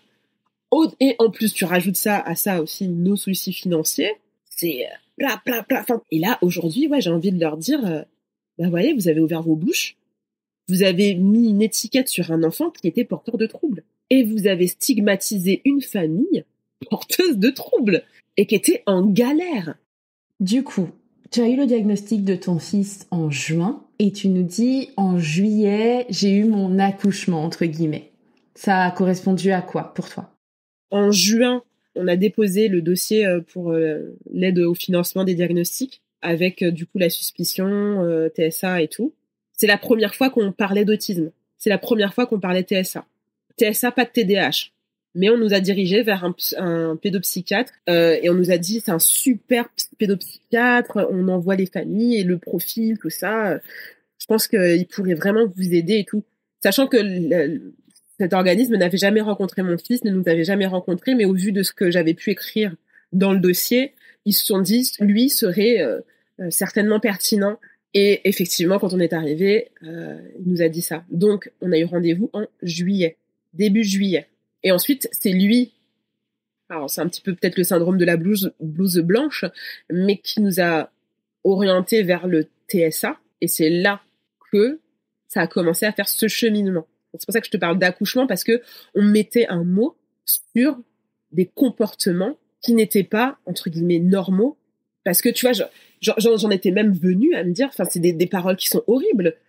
Mais quand tu parles avec des parents d'enfants neurodivergents, puis voilà, j'ai pu en discuter avec d'autres, t'as ce truc de me dire, mais putain, si mon enfant était normal, putain, s'il mettait ses chaussettes normalement, s'il tapait pas, dans cette école, si tu veux, on pouvait faire partie de la vie scolaire parce que on avait des tâches à faire dans l'école, notamment venir surveiller à la cantine. Moi, je voyais du coup mon enfant en interaction avec les autres et je voyais parfois, effectivement, il jouait pas avec les autres, à table c'était compliqué, tout ça machin. Mais on est même venu à me dire, ce serait bien qu'il reste pas à la cantine parce que bon, pour lui, ce serait bien, ça le reposerait. Non, en fait, vous n'arrivez pas à le gérer.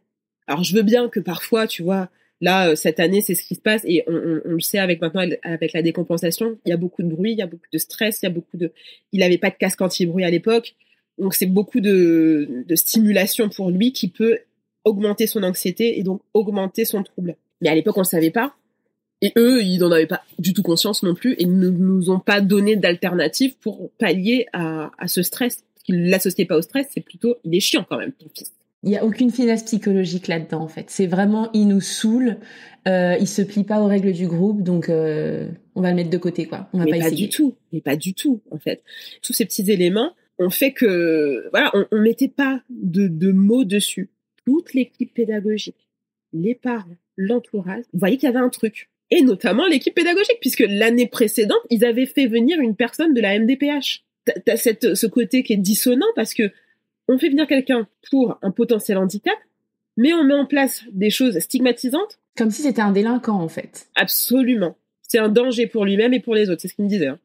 Quelle violence. Du coup, une fois que les mots sont posés, que le diagnostic est posé, qu'est-ce qui change ? Ce qui change, c'est qu'on a des professionnels pour nous accompagner, une façon de communiquer avec lui qui est différente, mais à nouveau, tu vois, je suis pas dans le monde des bisounours. Je te dis, c'est très compliqué. C'est encore très, très compliqué. Quand je te parle de décompensation, c'est l'autisme, le TSA, le trouble du spectre autistique, c'est masqué pour s'adapter, masqué pour se protéger, pour se fondre dans le moule, on va dire. Et mon fils, il a fait ça toute sa vie. Et quand il est dans des situations, tu vois, maintenant, là tout de suite, j'en parle et je fais un pont. Par exemple, pour se protéger face à son instituteur qui pouvait être pour moi je considère que c'est du harcèlement moral que mon fils a subi à l'école de la part de cet instituteur. Il faisait une petite voix. Mais non, mais il ne me fait pas de mal, je suis gentil, j'essaye d'être bien avec toi. L'instituteur, on a une réunion un jour, il me fait par contre ce qui m'insupporte, c'est quand ton fils il parle avec une petite voix. Alors que c'est une réaction de stress, en fait. Absolument. Tu sais, dans la réaction de stress, t'as fight or flight. Ça, c'est les trucs les plus connus. Et ce qu'on connaît pas trop, c'est en anglais, ils disent fawn. En gros, ton système nerveux, il est tellement saturé et il pense tellement que tu vas mourir qu'il se dit, allez, sois gentil, rends-toi inoffensif. Fais des sourires, sois mignon, et comme ça, la personne te fera pas de mal. C'est juste une réaction de stress, mais hyper intense, quoi. Eh ben, c'est exactement ce qu'il a fait. L'institutrice, l'année précédente, me disait, je n'ai jamais entendu la voix de ton enfant. Il n'a jamais parlé normalement. Il parlait toujours avec une petite voix, maîtresse, nanana. Ok, donc il était en stress chronique pendant des années dans cette école. Exactement. Écoute, j'ai le cœur en miettes pour ton petit garçon. Et du coup, oui, décompensation aujourd'hui parce que c'est en fait comme s'il apprenait à juste être lui. Déjà ça. Mais de façon, c'est assez violent. C'est-à-dire que là, on a été voir donc la neuropsy qui nous a dit vous en avez pour un mois, parce que ça a été comme un bouton, comme si on avait appuyé sur un bouton reset. Donc du coup, c'est des crises, c'est des cris, c'est pas accepter des choses, c'est des claquements de porte, machin. C'est hyper fatigant pour la cellule familiale aussi parce que du coup, c'est des tensions. Tu te dis un jour, bon t'as réussi à maintenir le cap, lui parler de façon posée, qu'il réagisse bien à cette interaction. Et le lendemain, c'est reparti. T'as marché sur son Lego. T'as un visage, une expression du visage qui ne lui a pas convenu, donc du coup, il pense que tu lui as mal parlé, ou tu vois, genre hier, on habite dans un duplex, je suis rentrée, j'ai fait des courses, tout ça, il me parlait de l'étage, et j'ai parlé plus fort, mais je parlais pas en criant, enfin, je parlais pas pour le disputer ou quoi. Et là, c'est parti. Tu m'as crié, voilà. C'est explosif. Et c'est épuisant. Le soir, c'est énervement aussi. Les coucher, c'est compliqué. Le lever, c'est compliqué. Il y a des choses, par exemple, il stresse de l'heure. Savoir s'il a bien dormi, assez dormi. S'il a pas assez dormi, ça part. Et le matin, papa, il s'énerve. Enfin, c'est des trucs. Et moi, je suis en même temps en train d'essayer de gérer mes propres émotions. Son papa, c'est la même. Comme il a un TSA et diagnostic, mais voilà, pratiquement avéré, gros problème de sommeil, donc décalage, manque de sommeil, parce que du coup, quand il nous entend, il intervient aussi pour pouvoir. C'est un bordel. Comment vous gérez? Parce que on sent quand même que, entre les tensions que vous avez vécues avec l'ancienne école, entre les explosions au quotidien, les tempêtes émotionnelles que chacun doit vivre, comment vous vous en sortez en tant que famille? C'est compliqué. Enfin, il y a des moments, c'est hyper compliqué. On va pas se mentir. C'est des choses que je partage pas forcément sur les réseaux sociaux parce que c'est ma sphère privée et que je ne montre pas mon compagnon et que voilà, j'en parle là, mais parce que c'est une continuité, c'est une réalité aussi. C'est des ajustements, c'est des remises en question, c'est des discussions. Mais en même temps, c'est des discussions avec une personne. Moi, j'ai une grosse suspicion de TSA aussi pour moi. Et du coup, d'appréhender aussi ce côté chez moi. Bon, tu as un diagnostic très tardif, mais d'appréhender ça, d'appréhender une discussion avec moi à ce niveau-là, parce que moi, je peux très vite me renfermer aussi. Quand je suis face à trop de pression, quand je suis face à trop de... Tu vois, j'ai le casque sur les oreilles et je m'enferme. Tu vois, je me mets dans ma chambre, je m'enferme et tu vois, je me fais bloc. Aujourd'hui, ça fait sens. Quand avant, j'avais l'impression d'être une grande adolescente, tu vois, en perpétuelle crise d'adolescence à 38 ans. Donc ça, c'est des choses qui sont difficiles et qu'il faut réussir à gérer. C'est dur aussi pour lui, tu vois, pour mon compagnon. C'est dur pour lui parce que c'est des sensations d'être en reset à chaque fois parce que on va repartir sur des trucs dont on avait discuté déjà, mais qu'il faut rediscuter, il faut retruc. Et c'est pas que je fais exprès en plus, tu vois, j'arrive, c'est saturation et c'est comme si mon cerveau il grille à chaque fois. Mais en même temps, je me dis putain, je suis l'adulte,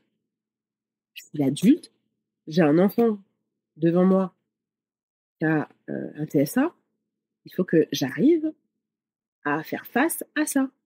Donc des fois, comme je te disais tout à l'heure, je suis en mode j'arrive à trouver des subterfuges pour calmer la situation. Tu vois, hier, ça aurait pu monter en flèche, je l'ai pris dans mes bras. Je lui ai fait un câlin, je lui ai parlé, mais quand des fois, je peux juste pas. Des fois, c'est trop et je peux même pas. Enfin, tu vois, je suis crispée, je ne peux pas. Et quand il me demande câlin, rassuré, je lui touche juste l'épaule parce que je n'y arrive pas. C'est cette espèce de surstimulation. C'est là aussi où tu dis, après je suis sûre que tu as tes façons de gérer ça et de dealer avec ça, mais tu dis je suis l'adulte, c'est à moi de... Mais n'oublie pas que tu as toute une partie aussi de toi qui a jamais été vue comme ça, comme lui, il a la chance que tu le vois là. Ah oui, non mais complète, je suis pas du tout... justement, quand dans la cellule familiale, il n'y a pas de masque. Mon mari me voit tel que je suis vraiment. Mon enfant me voit tel que je suis vraiment. Nous, on voit notre enfant tel qu'il est vraiment. Et on voit le père et le compagnon tel qu'il est vraiment. Mais ça, c'est notre cellule familiale. Et c'est pour ça que il y a cette espèce de lâcher prise qui fait que Vu qu'on ne se retient pas, c'est plus explosif. Les crises sont quotidiennes aujourd'hui, depuis un mois. Elles sont quotidiennes, mais elles sont plus maîtrisées. Il y a des jours où c'est un peu moins maîtrisé, mais ça va pas durer non plus autant d'heures. C'est pas comme ça tous les jours. C'est pas comme ça tous les jours. Il y a des jours, tu vois, par exemple, hier c'était beaucoup plus compliqué. La veille, ça allait mieux. Enfin, tu vois, les jours se suivent mais ne se ressemblent pas. C'est paradoxal dans une routine d'un enfant TSA, mais tous les jours il y a un truc, tu vois, tous les jours il y a un truc. Mais voilà, c'est de l'adaptation. Il va grandir. On fait tout pour faire en sorte que on fait du mieux qu'on peut. C'est pas parfait, mais on fait du mieux qu'on peut. On arrive dans le monde du handicap, alors que jusqu'à présent on avait un petit garçon qu'on pensait sans trouble, sans faille, enfin sans faille, tout le monde a des failles, mais sans difficulté majeure. Donc on rentre dans ce monde en fait. Ouais, vous êtes en plein apprentissage en fait. C'est l'impression que ça donne quand on écoute. Ok, bon bah ça c'est moi, ça c'est lui, mon compagnon, ça c'est mon fils. Ok, bah maintenant on va essayer de composer avec ça et ça donne quoi? C'est ça. C'est le début du voyage. Enfin, je pense qu'il faut prendre en considération le fait que ça va aller mieux, mais en étant accompagné et en essayant de se remettre en question le maximum. Mon compagnon m'entendrait, il rigolerait parce que c'est à chaque fois ce qu'il me dit, remets-toi en question. Le message est passé, du coup?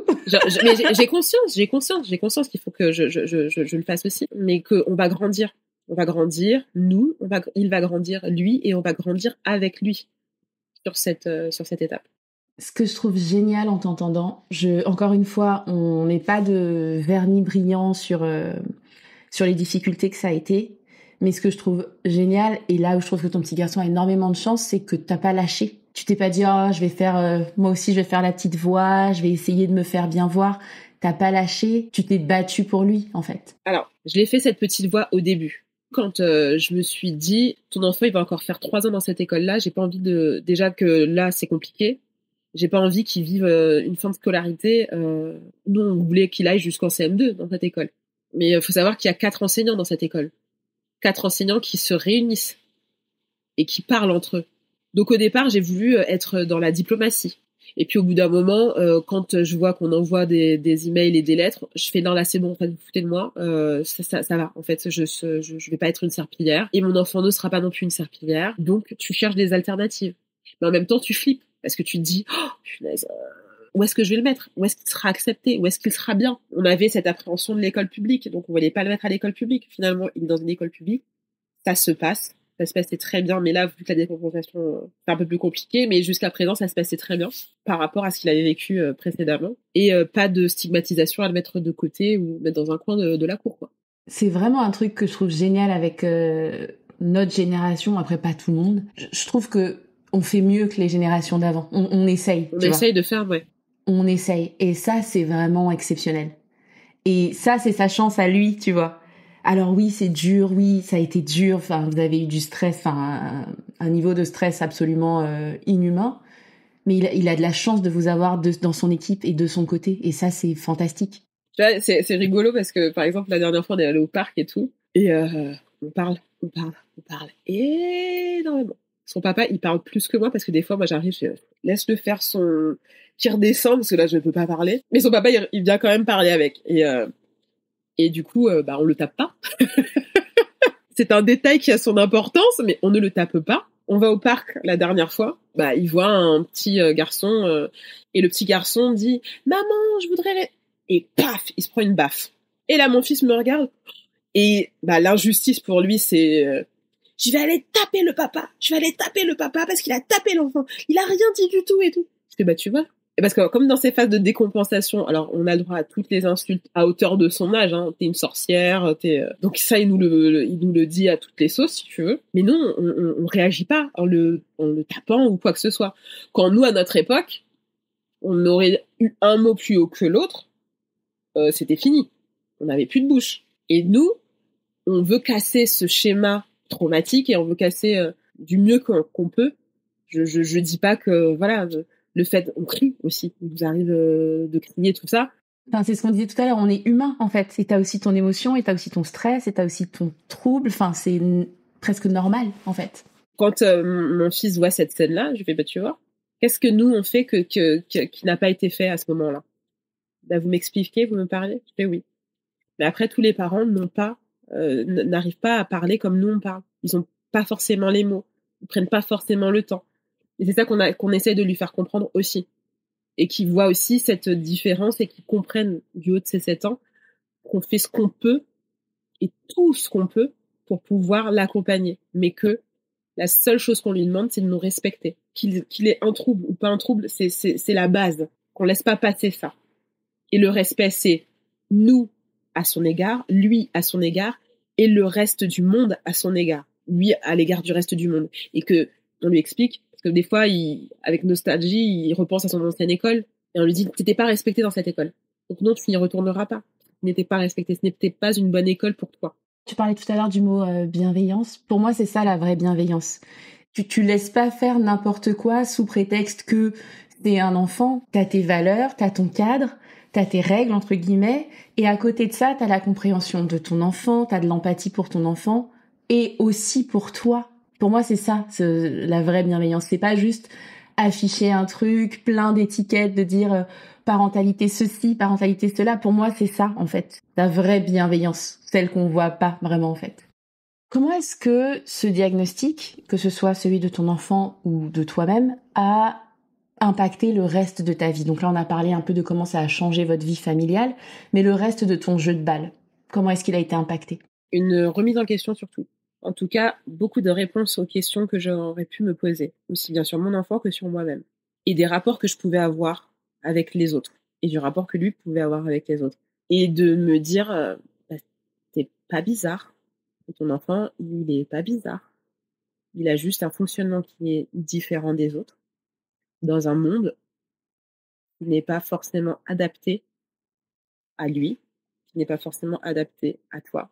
Toi, tu t'es adapté. Toi, tu t'es fondu dedans. Ça fait 38 ans que tu portes ce masque, en fait. Même si au fond, tu sens qu'il y a un truc qui est dérangeant. Ouais, il y a un truc qui cloche. Tu sais pas, tu mets pas de mots dessus, mais il y a un truc qui cloche. Et en fait, d'avoir découvert le diagnostic de notre enfant, le neuropsy nous explique que les troubles du neurodéveloppement sont très souvent héréditaires et génétiques. Donc, à ce moment-là, tu te poses aussi, toi, la question, et tu te dis, franchement, tu vois chez moi, tu vois comment je parle, tu sais que je suis TDAH. Tu sais, enfin, je veux dire, tout transpire le TDAH. et en revanche, pas le TSA. Mais le côté TSA, justement, ça, je le découvre que récemment. Je pensais pas.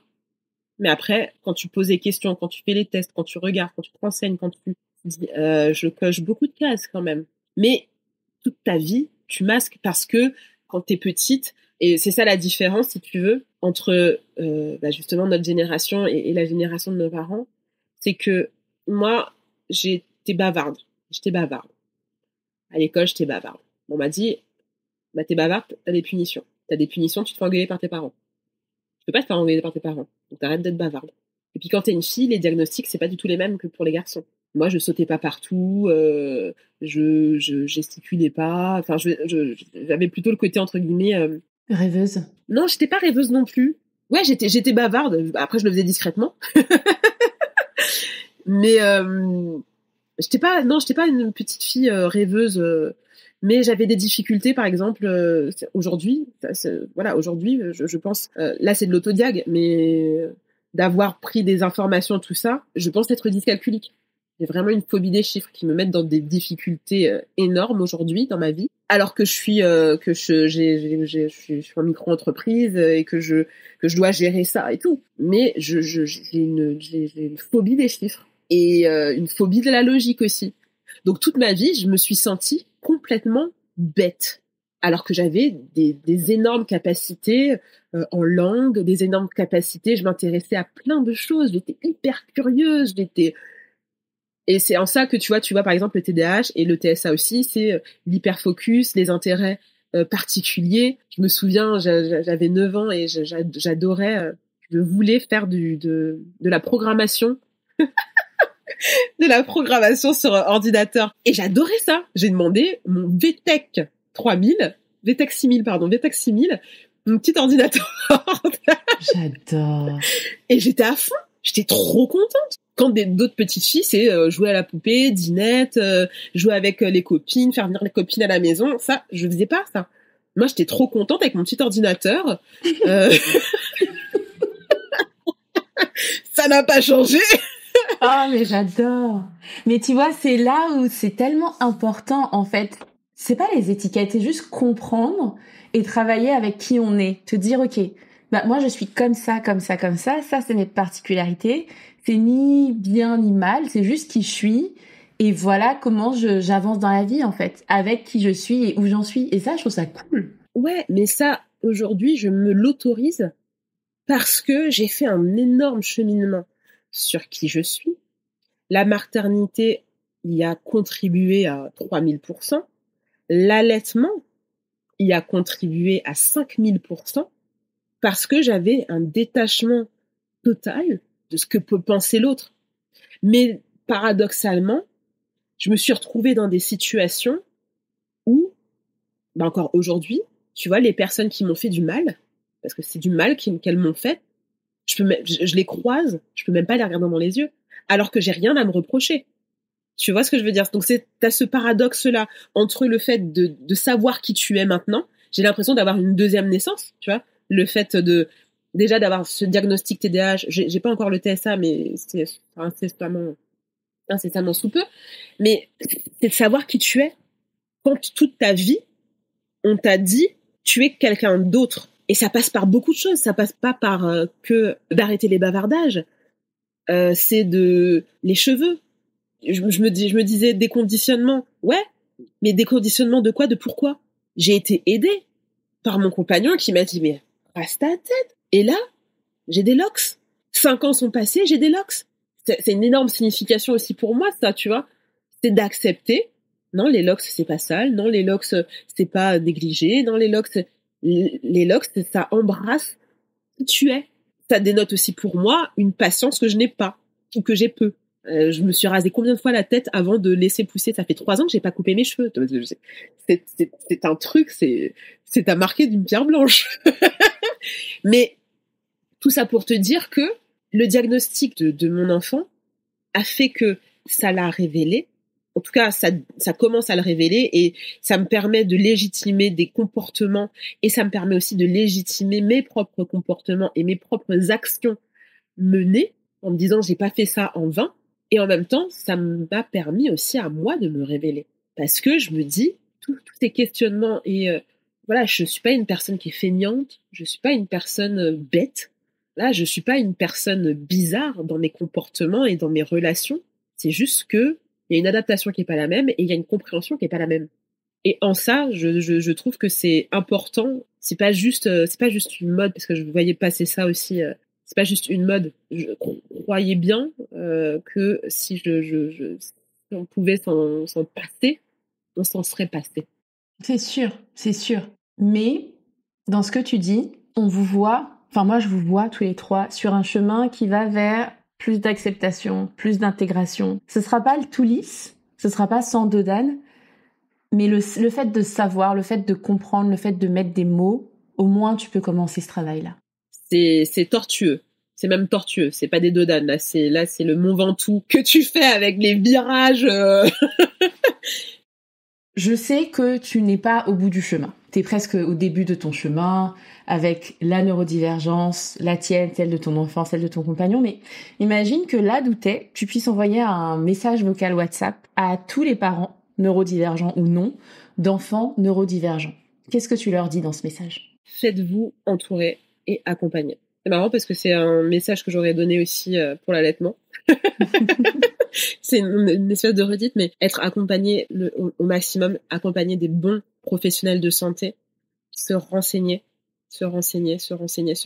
et ne pas culpabiliser parce qu'on n'est pas seul face à ces difficultés. Rapprochez-vous d'associations d'enfants ou de personnes neuroatypiques. Rapprochez-vous, même voilà, s'il y a des comptes Instagram ou sur lesquels vous pouvez vous identifier, de garder en tête que vous n'êtes pas seul face à ces difficultés-là et qu'on est vite dépassé. On est vite dépassé, c'est pas qu'on est nul, c'est que c'est un monde qui, voilà, si on n'est pas, voilà, en plus, le neuroatypisme en général, ça se découvre pas à la naissance, c'est plus tard dans le développement. Ne restez pas seul. On va repasser maintenant dans quelque chose de plus intime, entre toi et toi. Imagine que tu peux envoyer un message à la Lindsay que tu étais il y a 4-5 ans. Qu'est-ce que tu lui dis? Les choses ne sont pas acquises. Et c'est pas parce que tu allaites que ton enfant ne peut pas avoir des troubles par la suite.